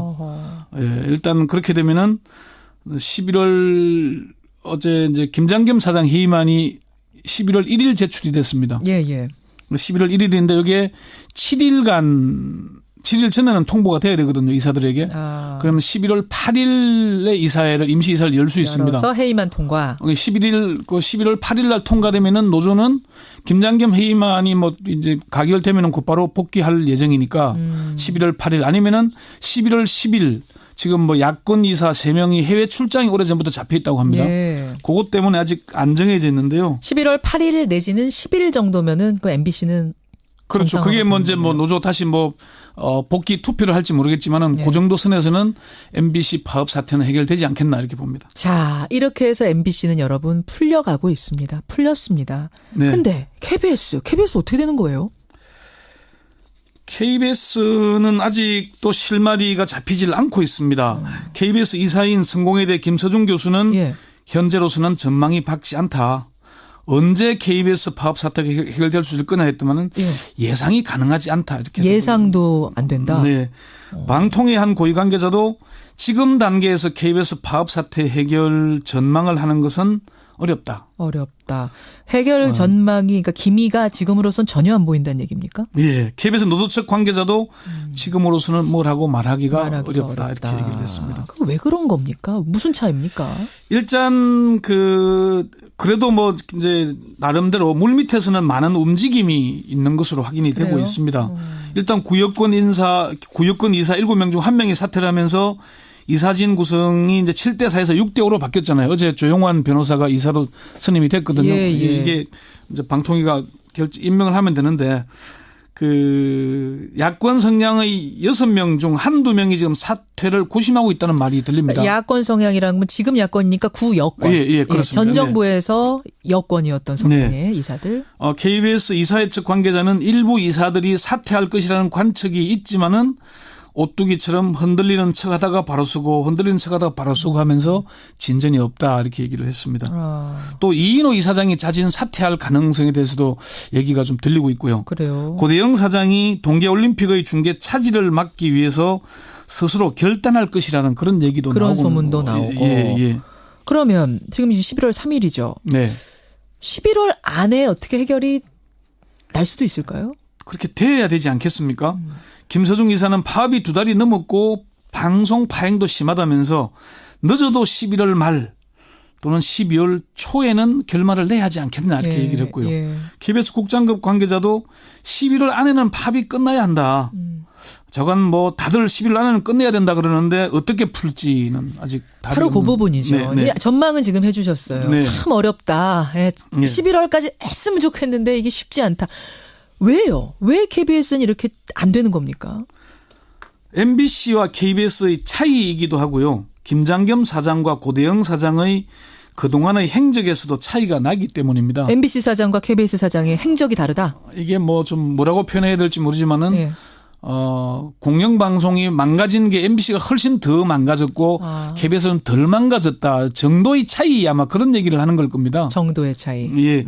그리고 고대영 사장의 경우에는 민주당이 야당일 시절에 도청 의혹 사건에 관련돼서 수사가 진행되고 있고요. 수사 중이죠. 또 보도 무마 대가로 국정원 특활비 200만 원을 받은 의혹도 제기가 되고 있지 않습니까? 이 부분에 대해서 검찰 수사가 진행 중인데 수사하고 기소하고 재판을 받을 경우에도 임기를 다 채우거나 빨라도 내년 8월 이사진이 교체될 때까지 가는 수밖에 없거든요. 그럼 요걸 이대로 둘 거냐? 아니면 KBS 이사 이제 6명 중에 1명이 그만둬서 이사진이 6대5에서 다시 이제 5대5. 5대6으로 바뀌게 되면은 고대영 사장 해임안이 다시 뭐 만들어질지에 대해서는 좀 지켜봐야 될 사안입니다. 저는 이런 좀 말로 표현하기는 뭐 하지만은 좀 KBS, MBC의 차이, 요 문제 때문에 아직 KBS는 덜 풀리고 있는, 덜 망가졌기 때문에 더 늦게 풀리는 뭐 그런 아이러니가 일어나고 있습니다. 덜 망가졌기 때문에 더디 정상화가 되고 있는 아이러니. 지금 KBS 상황은 그런 상황. 조금 다른 얘기입니다만, 권 기자. 지금 지난해 사실은 민주당, 국민의당, 정의당, 야3당이 방송법 개정안 발의했었거든요. 이거 기억하시는 분들 계실지 모르겠어요. 야당 의원 162명 이름으로 발의를 했죠. 내용이 뭐였죠, 그게? 핵심 내용은 현재 KBS 이사가 여7, 야4, 7대 4잖아요. MBC는 6대 3이거든요. 이 구도를 7대 6으로 하고 사장 선출 때는 재적이사 3분의 2 이상. 그러니까 야권도 찬성을 해야 사장이 될 수 있도록 하자. 야권의 힘을 방송사 사장 선출하는 과정에서 야권의 힘을 더 키워주자라는 방송법 개정 아니었어요, 사실은. 그렇죠. 근데 지금 민주당, 그때 야당이었던 민주당이 이제 여당이 된 거 아닙니까? 그러면서 자유한국당에서 당신들이 주장했던 그거 지금 하자 이렇게 됐잖아요. 어떻게 되고 자유한국당이 여당인 시절에 이 법안이 발의되고 나서 당신은 이제 미방이었는데 회의 한 번 못 열도록 했습니다. 여당이던 시절에는. 그랬던 사람들이 지금 갑자기 누가 낸 안대로 해라고 얘기하는데 이 문제는 좀 약간 중립적인 이제 정의당 입장을 들어보니까 정의당 추혜선 의원은 지난해 제출한 방송법 개정안은 시대 정신에 맞지 않다. 그 법은 인공호흡법에 불과하다 이렇게 얘기했습니다. 그게 무슨 말이에요? 공영방송을 정상화하는 법안이 아니고 공영방송이 망가져가는데 겨우 숨만 쉴 수 있도록 이제 대안을 냈던 것이다. 그러니까 임시 대안이었지 그게 뭐 확실한 대안은 아니었다는 그런 얘기였습니다. 더 근본적인 해결책을 찾아야 된다. 그거 말고. 예, 그렇습니다. KBS 관계자도 지난해 야3당이 발의했던 방송법 개정안은 또 다른 의미에서 정치적 종속이다. 7대 6이 되면 여야 양쪽의 눈치를 다 봐야 되는데. 그러니까 뭐 7대 6이냐 7대 뭐냐 이런 문제가 아니라 아예 방송을 정치권으로부터 독립시킬 방안을 이번 기회에 찾아보자 뭐 이런 얘기예요? 그러니까 촛불 집회에서 했던 게 언론개혁, 재벌개혁, 뭐 검찰개혁, 정치개혁 이거 아니었습니까? 이때 당시에 시민의 요구를 담은 근본적 해결책을 찾아라. 찾아달라. 뭐 이런 요구가 있는 겁니다. 그렇군요. 방송가에 지금 흘러가는 흐름들 오늘 권영철 선임 기자가 아주 일목요연하게 정리해 주셨네요. 고맙습니다. 네.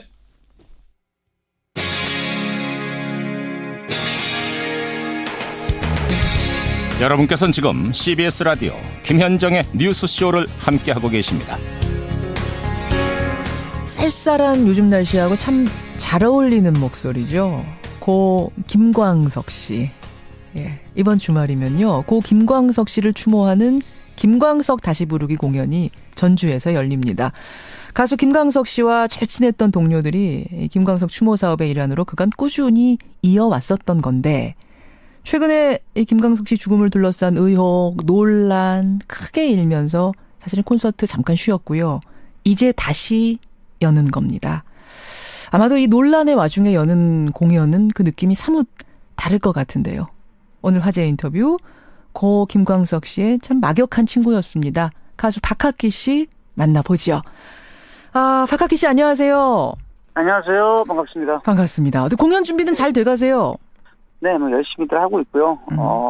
그동안 이 공연이 항상 여러분들이 많이 꾸준히 좋아해 주셨고 또 오랫동안 이렇게 찾아오시는 본인이 좋아했다가 그 다음은 이제 뭐 조카 그렇죠. 더 나가서 자녀들과 함께 와서도 보고 나름대로 의미 있는 공연이었고 처음에는 이렇게 좀 슬픔을 안는 공연이었다면 추모라는 느낌의 공연이었다면 언젠가부터는 이게 또 하나의 그냥 행복한 가족들이 함께 볼 수 있는 축제 같은 느낌으로 저희가 즐겁게 해오고 있었는데 요즘 아무래도 여러 가지 상황이 그 음악만 집중하기에 좀 어려운 상황이 참 안타깝습니다. 그러니까 이게 올해로 몇 년째예요?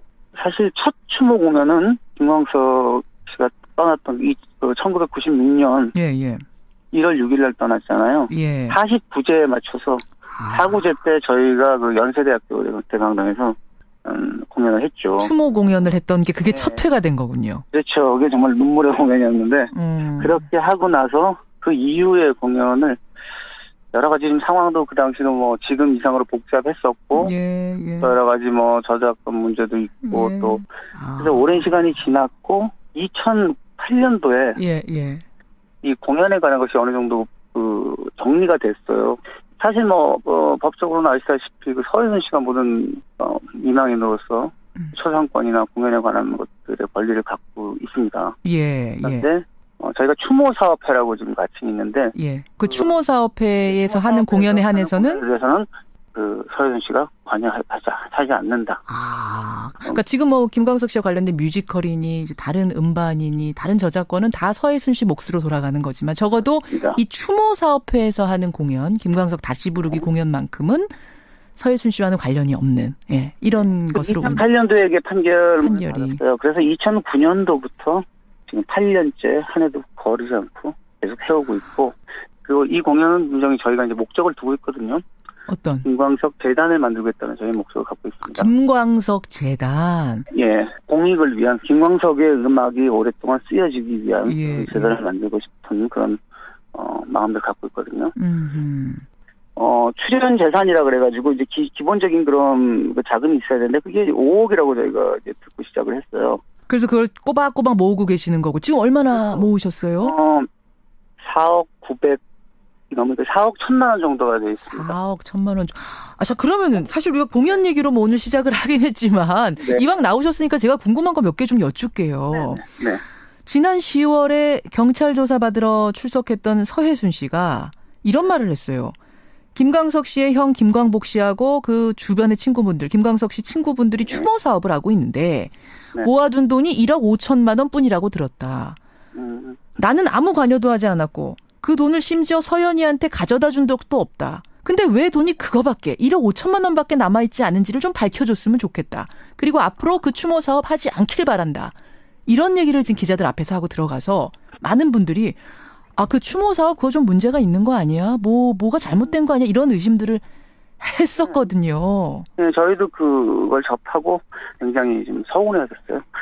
첫 번째로 1억 5천이라는 얘기가 왜 나왔는지 저희는 그 누구도 모르겠습니다. 1억 5천만 원이 바쳤다는 이야기 한 적도 없었고 또 그거를 서혜순 씨한테 보고할 필요도 없었고요. 그 전에 좀 정확히 할 것이 그러니까 이 추모 사업을 해라 하지 말라 할 수 있는 권한이 서혜순 씨한테는 전혀 없다는 거잖아요. 없죠. 아무 관련도 법적으로 없다는 거죠. 나와 있습니다. 제가 판결문을 직접 제가 확인까지 했거든요. 그럼 일단은 서혜순 씨는 관여할 수 없는 문제인데 하지 말아라 해라 할 수 없는 거고 그 돈이 1억 5천만 원밖에 없다는 얘기는 도대체 어디서 나왔는지 모르겠다. 그게 공연 시작하고 한 2년쯤 됐을 때는 그랬을 수가 있겠지만 지금까지는 출연진과 전 스텝이 80명 정도가 됩니다. 그러니까 돈을 모은다는 게 상당히 어려운 일이에요. 공연 관계자분들이라면 더 잘 아시겠지만 교통비도 필요할 거고 거기서 스태프들 먹는 식비도 필요할 거고 대관료도 필요할 거고 공연이란 게 돈이 상당히 많이 들어요. 가장 감사한 거는 이 출연진을 가지고 공연을 하려면 어마어마한 돈이 드는데 그 모든 출연진들이 자신의 몸값을 요구한 사람이 없었기 때문에 이 공연이 가능한 거였고요. 가수 출연료는 없어요? 정말 최소한의 거마비를 지불하고 있습니다. 교통비만?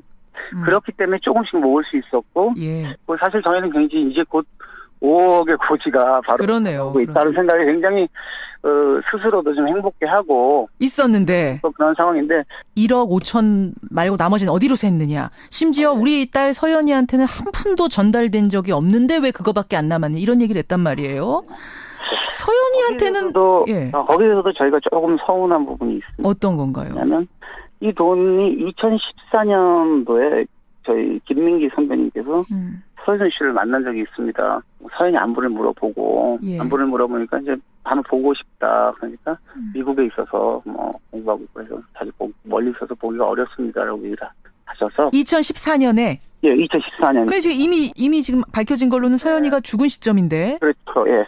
그러면서 저희 기금에서 300만 원을 전달하셨어요. 2014년에 서연이를 위해 써주십시오 하면서 전달을 했다고요?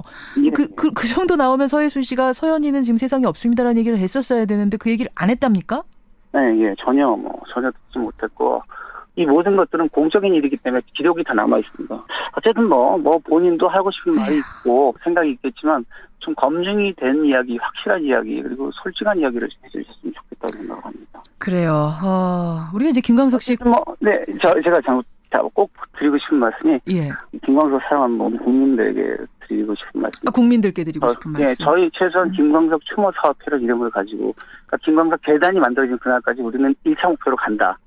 그래서 김광석이라는 이름이 시간을 넘어서서 우리 마음속에 함께할 수 있는 그런 진정한 음악의 한 아이콘으로 다시 평가받기를 원하기 때문에 즐거운 마음으로 다 함께 자신의 것을 내려놓고 하고 있는데.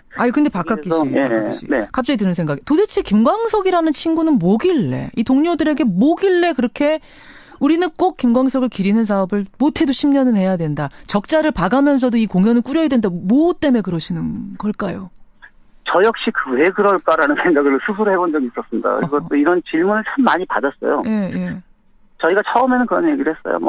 광석이 음악에 관한 얘기를 많이 했습니다. 김광석이라는 친구의 음악은 우리 인생이 걸어가는 그 길목 꺾어지는 곳마다 마치 이게 몫을 잘 알고 펴놓은 노점상처럼 꼭 한 번씩은 거치게 되는 내 나이 30이 됐을 때 30쯤을 보게 되고 내 아들이 내 남자친구가 내 동생이 군대를 갈 때는 이등병의 편지가 가고 그렇죠. 이등병의 편지. 음악적인 것도 있어요. 그러나 저희는 두 가지가 더 있는 것 같습니다. 뭡니까? 하나는 너무 안타까움이 많습니다. 친구들 사이에서는. 왜냐하면 그 친구가 떠나갔지만 그 누구도 명확하게 알 수 없고 너무 많은 물음표를 남기고 갔고 어떤 정리도 되지 않았기 때문에 그 한이 많이 있어요. 친구들 사이에. 한이 너무도 많은 죽음이어서 너무도 미스테리가 많은 죽음. 이대로 친구를 이렇게 떠나보낼 수가 없는 거군요. 그러니까 친구들의 심정은. 그리고 또 하나 요즘 여러 가지 이런 사건이 나오면서 그 친구 이름이 그 이름이 더럽혀지는 것 같아서 그게 너무 속이 상하고요. 김광석이란 이름이 지금 여러 뉴스들로 더럽혀지는 것 같은 느낌. 공방 보면서 지금 느꼈던 부분들을 말씀해 주셨는데 서예순 씨가 사실은 그 얘기도 했어요. 나는 김광석 씨와 이혼하겠다. 이게 망자하고 이혼하는 게 사실 법적으로 불가능한 건지 서예순 씨가 몰라서 그랬는지 모르겠습니다. 어쨌든 이혼하겠다 이 얘기 들으면서 팬들이나 동료들은 좀 마음이 많이 아팠을 것 같기도 하고. 마음이 아프기도 하고 정말 그렇게 생각한다면 정말 이혼해 주길 바란다라고 생각하는 친구들 많습니다. 특히 그게 무슨 말씀? 진짜로 이혼하기 원하면 이혼이 법적으로 됐으면 좋겠다? 그렇게 생각한다면 지금 본인이 김광석이 그렇게 이혼을 하고 싶다고 얘기할 정도로 싫고 그런 남편 그렇게 생각을 이혼하고 싶고 내려놓고 싶은 그 남편에 의해서 벌어들이는 돈으로 지금 다른 뭔가의 삶을 살고 있다. 이건 굉장히 좀 그거 어떻게 받아들이느냐 이런 얘기를 많이 하면서 굉장히 그렇게 생각한다면 저작권도 사회 환원을 하든 김광석이나 또는 서연이 이름을 위해서 쓰이는 공익적으로 쓰이는 그리고 또 누구나 김광석 노래 부르고 싶은 사람에게 저작권 때문에 공연을 못 만들고 틀지 못하지 않도록 그걸 풀어주는 것이 그게 옳은 행동이 아닐까. 친구들 모이면 그런 얘기 하시는군요. 정말 이혼하고 싶으면 이혼하십시오. 그리고 그로 인해 들어오는 그 수입들도 사회에 환원하십시오. 이런 말씀들을 나누시는군요. 그걸로 다른 삶을 사는 건 옳지 않죠. 참 그리고 또 추가로 꼭 드려야 되는 말씀이네요. 이 김민기 선생님께서 꼭 전달해 달라고 말씀. 김민기 씨가 뭡니까? 그동안 저희끼리 또 굉장히 그 의견이 달라서 논쟁을 벌였던 사건이 있었습니다. 어떤 거요? 지금 여러 곳에서 김광석의 작사 작곡 노래는 부르지 않는다라는 이야기를 많이 하고 있고 공연에서 빼고 있다고 그랬잖아요. 사실 저희 쪽도 그런 흐름이 있었어요. 저희 공연에서 김광석 작사 작곡 노래는 하지 않겠습니다라는 이야기를 하자. 왜냐하면 그 저작권은 이제 서예순 씨한테 돌아갈 테니까. 그렇죠. 그런데 김민기 선배님께서 저희 모두에게 너희 마음은 알고 나도 너희만큼 속이 답답하고 가슴이 아프다. 그러나 인간사의 조그만 감정으로 김광석을 훼손해서는 안 된다. 사실 저희 큐시트를 지난주에 수정을 했습니다. 김광석 씨 작사 작곡 노래는 빼려다가 잊어야 한다는 마음으로가 사실 이 공연의 트레이드마크인데 그거 빼려고 하다가 다시 나오셨군요. 그런 것 때문에 김광석 노래를 부르지 않을 수는 없다. 이건 맞는 것 같습니다. 오히려 더 열심히 더 정성 들여서 김광석의 노래도 부르기로 했습니다. 여러분 이번 돌아오는 토요일 11월 4일이죠. 전주 공연 있고요. 12월 9일에는 광주 공연 있고 내년에도 이 공연은 이어집니다. 그 추모 공연에 힘 실어주시고 더 성황리에 저는 끝났으면 좋겠어요. 감사합니다. 열심히 하겠습니다. 고맙습니다. 박학기 씨. 감사합니다. 이번 토요일 전주 공연을 앞두고 있습니다. 김광석 다시 부르기에 참여하고 있는 가수죠. 박학기 씨였습니다. 김광석 씨 노래가 마음을 촉촉하게 적시는 아침. 지금 전국 곳곳에는 비가 내리고 있습니다. 오늘 금요일 주말 잘 보내시고요. 저는 월요일 아침 7시 반 다시 돌아오죠. 고맙습니다.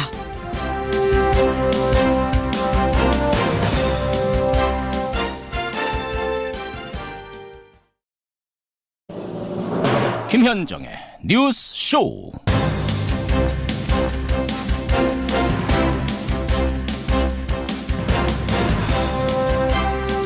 국정원으로부터 받은 특수활동비, 그건 박근혜 전 대통령의 지시로 받아 쓴 것이다. 문고리 3인방 중 한 사람 이재만 비서관의 입에서 나온 말입니다. 애청자 여러분 안녕하십니까. 간밤에 안봉근 이재만 두 비서관은 끝내 구속이 됐습니다. 박 전 대통령 지시로 매달 국정원의 특수활동비를 받은 거고 금고에 넣어서 관리하며 사용했다. 이런 진술도 남겼습니다. 국정원 상납 얘기가 처음 나올 때 예상했던 그 시나리오가 참 불길하게도 점점 맞아떨어지고 있죠. 박근혜 전 대통령 지금까지 단 한 푼의 사적인 이익도 추구하지 않았다고 주장해왔는데 이 특활비에 대해서는 어떻게 설명할지, 또 이 돈이 어디까지 흘러갔을지 국정농단 사태가 새로운 국면으로 접어드는 느낌입니다. 자유한국당은 오늘 박근혜 전 대통령의 출당을 최종 결정할 최고위원회를 여는데요. 오늘도 참 뉴스가 많은 아침이네요. 김현정의 뉴스쇼 출발합니다.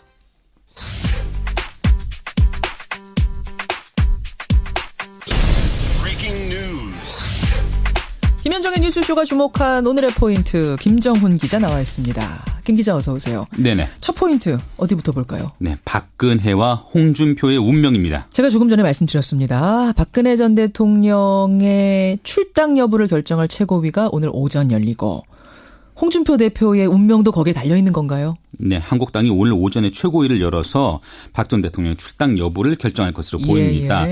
내규에는 현역 의원이 아닌 당원을 제명하려면 최고위 의결이 필요한데요. 홍준표 대표는 별도 의결 절차 없이 윤리 결정으로 자동 제명됐다 이렇게 선언할 가능성이 있거든요. 그러니까 최고위에선 그냥 보고만 받으면 된다 이런 입장이 홍 대표 입장. 그렇죠.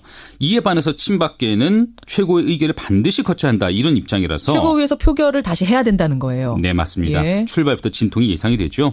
표결 결과에 따라서는 홍준표 대표의 입지도 위협받을 수가 있습니다.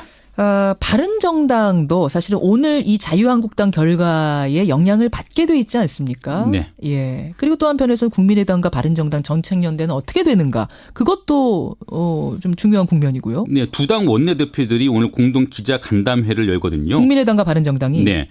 방송법, 공수처법 등 10여 개 입법과제를 공동 추진하겠다 이런 계획을 밝힐 예정입니다.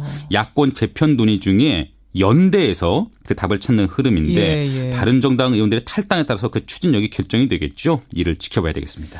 자, 잠시 후에는요. 자유한국당 최고위원 중 한 명이죠. 류여의 최고위원과 인터뷰 준비를 좀 해놓겠습니다. 다음 포인트 가죠. 네, 부산 경남 시외버스 파업입니다. 오늘 새벽부터 파업에 돌입을 이미 했죠. 네, 새벽 4시부로 파업이 시작됐습니다. 부산 서부터미널, 경남 마산터미널, 진주터미널을 오가는 1,800여 대의 시외버스가 운행이 중단됐습니다. 예, 예. 진주와 통영 등의 시내버스 운행도 차질을 빚고 있고요. 노조는 하루 10시간 21일간 일한다면서 근로일수 단축을 주장하고 있는데 앞서 6차례 협상을 진행했지만 이견이 좁혀지지 않고 있다고 하네요. 예, 부산 경남 시민들은 오늘 이 상황을 체크하고 출근하셔야겠습니다. 다음 포인트 가죠. 네, 창원터널 사고에 대한 조사 착수입니다. 어제 참 그 창원터널 앞에 교통사고 충격적이었습니다. 네, 창원터널 도로를 달리던 트럭에서 윤활유통 수십 개가 쏟아졌는데 주변 차량과 부딪히면서 불이 붙었고요. 3명이 숨지는 참변이 일어났습니다. 어떻게 윤활유통이 쏟아졌는지 또 어떻게 폭발이 일어났는지 경찰이 이번 사고 원인에 대해서 본격 조사에 착수한다고 합니다. 화면 보신 분들 다 크게 놀라셨을 거예요. 어제 그 아수라장 같은 현장에서 정말 941생으로 살아나온 분, 그분이 차에서 내린 후에 20초 후에 차가 폭발했답니다. 예, 그분의 그 현장 목격담 들으시고 도대체 어떤 문제가 있었던 건지 2부에서 한번 짚어보도록 하죠. 날씨 하나 짧게 갈까요? 네, 전국에 비가 내리다가 갤 텐데요. 찬바람이 불면서 추워지겠습니다. 예. 강원도에서 비가 눈으로 바뀔 수도 있다니까 청취자 여러분들 건강 챙기시기 바랍니다. 여기까지 오늘의 포인트. 김정훈 기자 수고하셨습니다. 네. 한국당 홍준표 대표는 최고위원 회의를 열어 박근혜 전 대통령 제명을 확정지을 예정입니다. 정치인이라면 책임을 질 수밖에 없습니다. 하지만 한국당 친박계는 최고위 의결이 반드시 필요하다는 입장입니다. 예, 박근혜 전 대통령이 자유한국당 윤리위로부터 자진 탈당 권유를 받은 지 열흘이 지났습니다.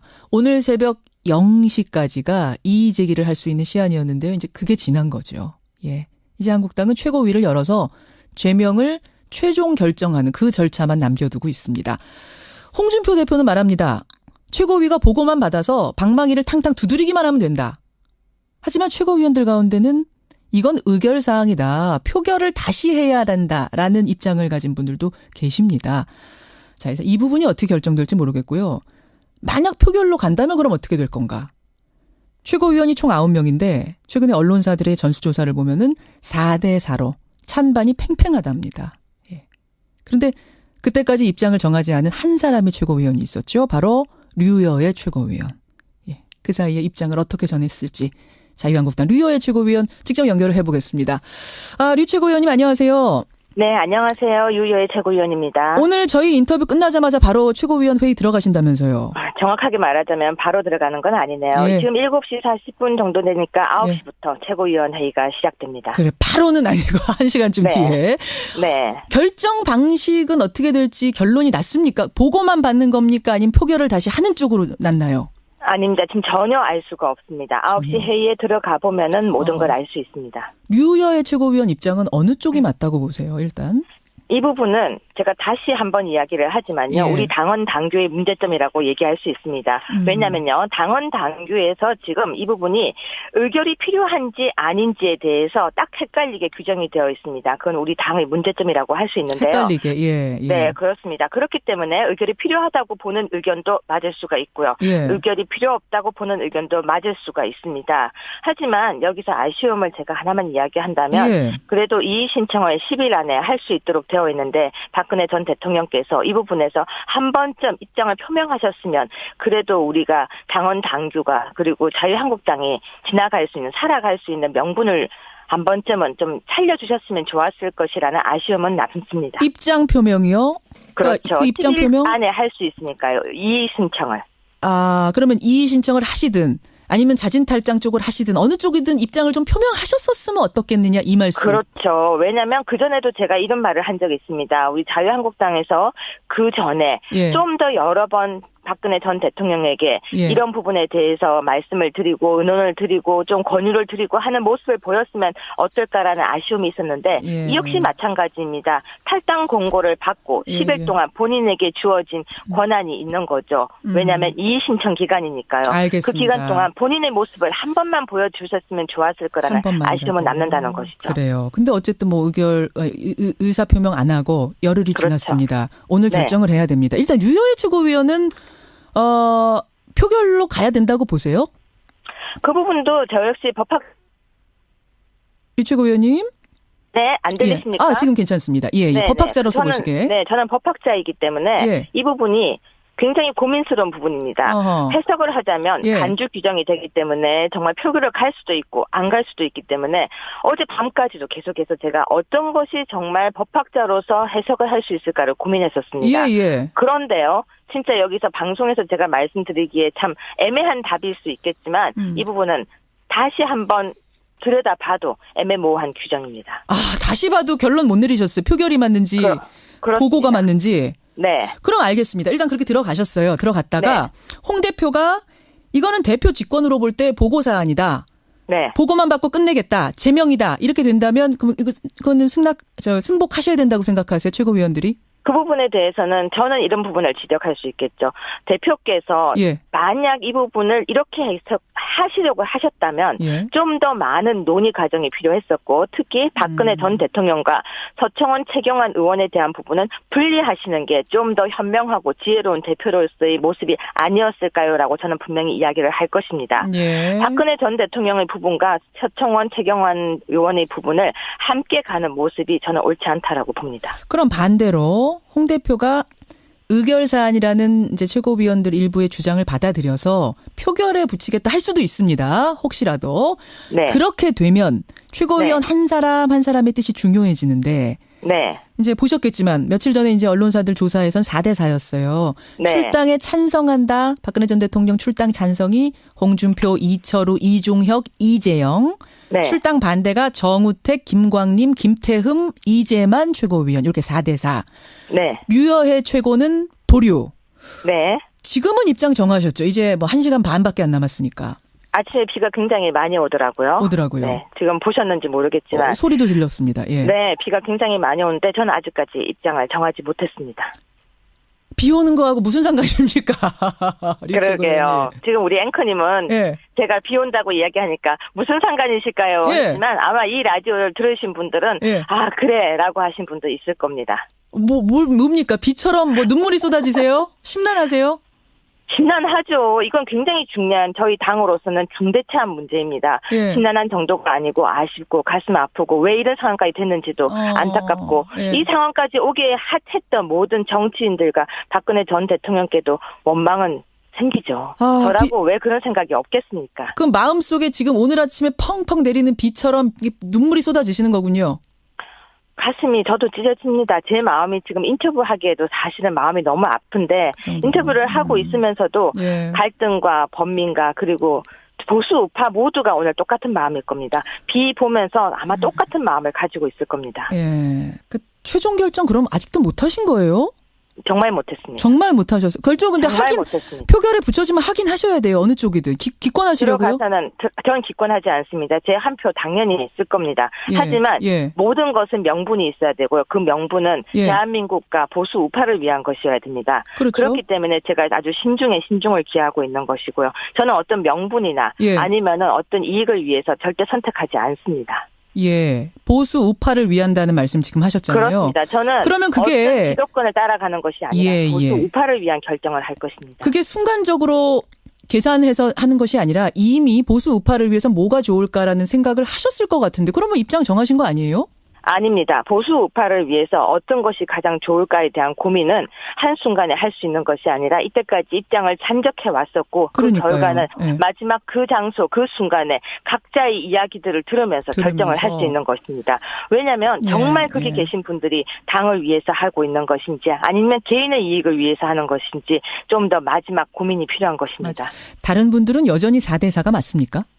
전 그 부분도 잘 모르겠습니다. 왜냐면요. 예, 저한테 정확하게 제 입장을 물어본 인터뷰 기사는 제대로 나간 적이 없습니다. 예. 그래서 다른 분들도 예. 정말 정확한 인터뷰 결과인지는 오늘 들어가서 물어보겠습니다. 그래요. 어떤 분들은 그러세요. 류여해 최고위원은 사실은 홍준표 대표와 아주 가까운 사이로 알려져 있는데 그렇다면은 사실은 출당 찬성의 표를 던지는 게 맞는데 네. 태극기 집회 현장 취재 나가셨다가 지지자들의 원성을 듣는 해프닝이 있었잖아요. 그때 조금 폭력 사태도 있고. 네. 또 비가 내리시는 거 아닌가요? 마음속에 비가. 네. 무슨 행간 가지고 오셨는데요? 네, 박근혜 정부 문고리 3인방 중 구속되지 않았던 2인방 안봉근 이재만 전 비서관이 구속됐습니다. 새벽 1시 정도였던가요? 구속이 결정이 됐습니다. 아시다시피 국정원 특수활동비 40억 원 플러스 알파를 챙긴 혐의인데요. 이 법원은 죄를 범하였다고 의심할 만한 상당한 이유가 있고 증거인멸에 염려가 있다면서 어젯밤 구속영장을 발부했습니다. 한 12시 반경이었군요. 국정원 돈 수수료로 구속된 안봉근 이재만. 국정농단 사태 이후 모두 구속된 문고리 3인방. 이 뉴스의 행간을 좀 살펴볼까 합니다. 사실은 요리조리 참 잘 피해 다닌다 이런 얘기를 했잖아요. 네, 맞아요. 아니 분명히 핵심 측근이고 좀 많은 게 많을 것 같은데. 의혹이 있는데 어떻게 끝까지 잘 피하네 했는데 구속이 된 거예요. 네, 맞습니다. 정호성 비서관은 아시다시피 태블릿 PC 보도가 나온 직후에 이미 문건 유출 혐의로 구속이 됐죠. 근데 이제만 안봉근 비서관은 잠적을 한 상태였는데요. 이게 한때 주군으로 모셨던 박근혜 전 대통령이 탄핵되고 재판을 받고 있는데 이런 표현 써도 될지 모르겠지만 진짜 코빼기도 안 비쳤습니다. 얼굴도 비치지 않았는데요. 박 전 대통령 변호인단 이 최명성 변호사가 세상 인심이라는 게 참 무섭더라. 이런 말을 할 정도였습니다. 이게 문고리 2인방한테 한 얘기였어요? 재판에 와서 좀 박 전 대통령한테 유리한 증언을 좀 해달라고 한 번이라도 해달라 했는데. 그걸 한 번도 하지 않았다는 거예요. 그러니까 문고리 3인방은 검찰 조사에서 박근혜 전 대통령 지시로 국정원 돈을 받았다 이렇게 인정을 했고요. 특히 이재만 전 비서관은 받은 돈은 금고에 넣어서 관리를 했고 박 전 대통령이 요구할 때 돈을 전달하거나 사용했다 이렇게 진술을 했습니다. 그렇죠. 하지만 어디에 사용했는지에 대해서는 3명 다 잘 모른다 이렇게 입을 지금 닫고 있는 상황입니다. 국정원 특수활동비 상납을 인정한 문고리 3인방. 구속된 이재만 안봉근. 이 뉴스의 행간 이면 들어가 보겠습니다. 첫 번째 행간은 문고리 3인방과 윤석열의 사이입니다. 무슨 냉정과 열정 사이도 아니고. 딱 어떻게 알아맞추셨어요. 한때 굉장히 화제가 됐던 책이잖아요. 냉정과 열정 사이. 맞아요. 냉정과 열정 사이에 뭐가 있을까요? 사랑이 있다면 그렇죠. 사랑이 있겠죠. 문고리 3인방과 윤석열 서울중앙지검장 사이에는 그럼 뭐가 있을까요? 뭐가 있습니까? 충성이란 단어가 있습니다. 문고리 3인방이 누굽니까? 박근혜 전 대통령이 정치에 입문했던 1998년부터 20년 동안 박 전 대통령을 가장 가까운 거리에서 보좌한 이른바 충신입니다. 그렇죠. 충성을 다한 사람들이었습니다. 박 전 대통령이 가장 싫어했던 게 뭐였었죠? 배신입니다. 배신. 맞아요. 의리를 모르면 인간도 아니다. 이 말이 정말 큰 화제가 되기도 하지 않았습니까? 그러면 윤석열 검사를 상징하는 말은 또 뭘까요? 저는 조직에 충성하지 사람에 충성하지 않는다. 참 유명한 말이죠. 국정원 댓글 수사할 때 남긴 유명한 말인데요. 이 말 때문에 좌천됐다가 문재인 정부 들어서서 화려하게 부활을 했습니다. 서울중앙지검장으로. 그렇죠. 그러니까 현재 국정원 특수활동비 수사를 지휘하고 있는 입장입니다. 맞습니다. 배신을 가장 싫어하는 주군을 모셨던 충신들. 그러나 지금은 주군을 배신하고 있는 문고리 3인방과 사람이 아닌 조직에 충성했던 윤석열 지검장. 뭔가 묘하게 뭔가 얽힌 것 같지 않으세요? 그러네요. 그러니까 윤 지검장이 문고리 3인방의 입을 이 한때 충성했던 그러나 지금은 배신한 이 사람들의 입을 얼마나 더 여느냐에 따라서 이 사건이 정치자금 게이트로 갈지 아닐지가 결정될 겁니다. 냉정과 열정 사이. 문고리 3인방과 윤석열 지검장 사이에는 충성이라는 교집합이 있다. 네, 맞습니다. 다만 문고리 3인방은 이제 입을 열기 시작했다. 충성과 배신의 차이. 그러네요. 두 번째 행간 뭡니까? 두 번째 행간은 어찌 보면 그리 놀랄 일도 아니다입니다. 전 이거 무슨 얘기 하시려는지 알겠어요. 제가 아까 오프닝에서 그랬잖아요. 문고리 3인방이 매달 1억 원씩 받았다. 뇌물을 받았다라는 얘기가 나왔을 때 이미 이건 박근혜 전 대통령하고 연결이 안 될래야 안 될 수 없겠다라는 시나리오들을 다들 그리셨었거든요. 그럼 당연한 거죠. 그렇기 때문에 또 마음이 변하시진 않았을까. 그러니까 출당 보류 쪽으로, 출당 안 된다 쪽으로 바뀐 건 아니냐 이런 얘기도 나오던데요. 그런데 오늘 어떤 기사에는 제가 친박이라는 기사도 나왔더라고요. 네, 그래서 저는 한 번도 친박인 적이 없었는데 친박이다라고 단정 지은 기사도 있었고요. 그리고 태극기 집회를 나갔던 것은 제가 몇 번이나 설명을 하고 있지만 저는 태극기 집회에 취재를 나갔었습니다. 그렇기 때문에 태극기 집회를 나갔기 때문에 친박이다라는 기사도 잘못된 기사고요. 태극기 집회를 한 군데만 간 것이 아니라 여러 군데를 다 돌면서 민심을 들었습니다. 그리고 당원의 마음도 들었었고요. 국민들은 어떤 생각을 가지고 있는지도 들었습니다. 그래서 그것과 이 부분은 연계시키지 않는 것이 된다. 더 좋을 것 같습니다. 알겠습니다. 자, 홍준표 대표가 지금 박근혜 전 대통령 출당을 이렇게 계속 마무리 빨리 지어야 된다라고 하는 이유는 뭐냐면 지방선거 얼마 안 남았는데 보수가 통합해야 된다. 바른정당과 통합하려면 거기서 오려고 하는 분들 받으려면 이 인적 청산이 마무리가 빨리 돼야 된다 이거잖아요. 네. 바른정당 내의 통합파 의원들은 5일 바른정당 의총에서 탈당 선언하고 한국당에 합류하려고 하니까 그 전에 이 출당 부분, 박근혜 전 대통령 출당 부분을 마무리 지어달라는 겁니다. 네. 그거 어떻게 생각하세요? 그렇게 한다면 오늘 사실 통과돼야 되잖아요. 그 부분이 아쉽습니다. 왜냐면요. 서청원 의원과 최경환 의원에 대해서는 저는 그 부분은 동의할 수 있을지도 모르겠습니다. 하지만 왜 그 부분이 박근혜 전 대통령과 연결이 되는지는 잘 모르겠습니다. 바른정당으로 갔던 그분들도 분명히 책임져야 할 부분은 있습니다. 예. 함께 어려움을 겪어내지 않고 당원 동지들을 어쨌거나 두고 다른 곳으로 갔다가 다시 돌아올 때는 거기에 대한 응당한 책임과 그리고 반성도 있어야 합니다. 나갔다가 들어오는 것에 대해서는. 근데 그 조건이 박근혜 전 대통령의 탈당이라든지 그렇게 내세우는 것이 과연 다시 한번 이야기하지만 명분이 맞는지도 고민해야 됩니다. 그렇기 때문에 박근혜 전 대통령의 국정농단이 있었고 그것에 대해서 사실은 이 책임을 좀 자유한국당이 분명히 하고 가야 한다. 박근혜 전 대통령한테. 자, 그렇다면 바른정당으로 가셨던 그분들은 정말 책임이 없을까요? 본인들이 아니죠. 책임이 없다라고 얘기하진 않습니다. 다만 이제 보수가 선을 긋자. 박근혜 전 대통령의 그 문제에 대해 해결하고 합치자 뭐 이런 거 아닐까요? 그렇다면 본인들도 어떤 부분에 대해서 책임과 통탄과 그리고 반성하는 모습을 먼저 보이고 들어와야 된다고. 이건 제 생각입니다. 알겠습니다. 한 가지만 짚고 제가 인사 나눌게요. 남경필 지사, 바른정당 남경필 지사가 주장하는 통합전당대회 어떻게 보세요? 그거는 한 번도 고민해보지 않았습니다. 왜냐하면 제가 볼 때는 별로 타당성도 없다고 생각했기 때문입니다. 네, 왜 그렇게 황당한 말씀을 하시는지. 황당하다는 생각까지 드세요? 그럼요. 왜 갑자기 통합전당대회를 이야기합니까? 예. 이게 지금 류여의 최고위원만의 생각이 아니라 다른 제 지도부들. 생각입니다. 본인의 생각. 지금 저한테 질문하셨고 제 생각입니다. 저로서 대답한 것이고요. 그럼 남경필 지사의 생각이라고 저는 마무리 짓겠습니다. 알겠습니다. 여기까지 말씀 듣겠습니다. 네, 제가 한 말씀만 더 드려도 될까요? 네, 짧게요. 네, 우리 당이 살기 위해서 지금 최선의 노력을 하고 있다는 것만 알아주시기를 부탁드리겠습니다. 예, 여기까지 말씀 듣겠습니다. 고맙습니다. 네. 자유한국당 류여혜 최고위원이었습니다.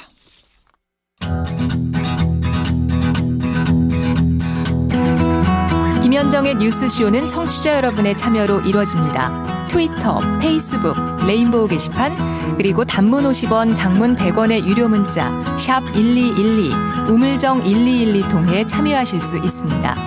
김현정의 뉴스쇼, 여러분과 함께 만듭니다. 김성환의 행간 시사평론가 김성환 씨 나오셨습니다. 어서 오세요. 네, 안녕하세요. 비가 지금도 많이 오나요, 서울에? 네, 제가 오는 동안에는 여의도쯤 지날 때는 거의 폭우가 쏟아졌고요. 지금 목동 쪽은 조금 비가 아직도 내리고 있는 것 같긴 합니다. 제가 한 4시쯤 왔는데 그때만 해도 이런 그렇게 많이 안 내렸죠. 근데 그 사이에 이렇게 네, 제가 처음 집에서 나왔을 때 그때부터 비가 쏟아지기 시작하죠. 강원도는요, 비가 눈으로도 바뀔 수 있답니다. 여러분 오늘 날씨 주의하시고 이 마음이 류여의 최고위원 마음이랍니다. 근데 제가 오늘 행간하면은 더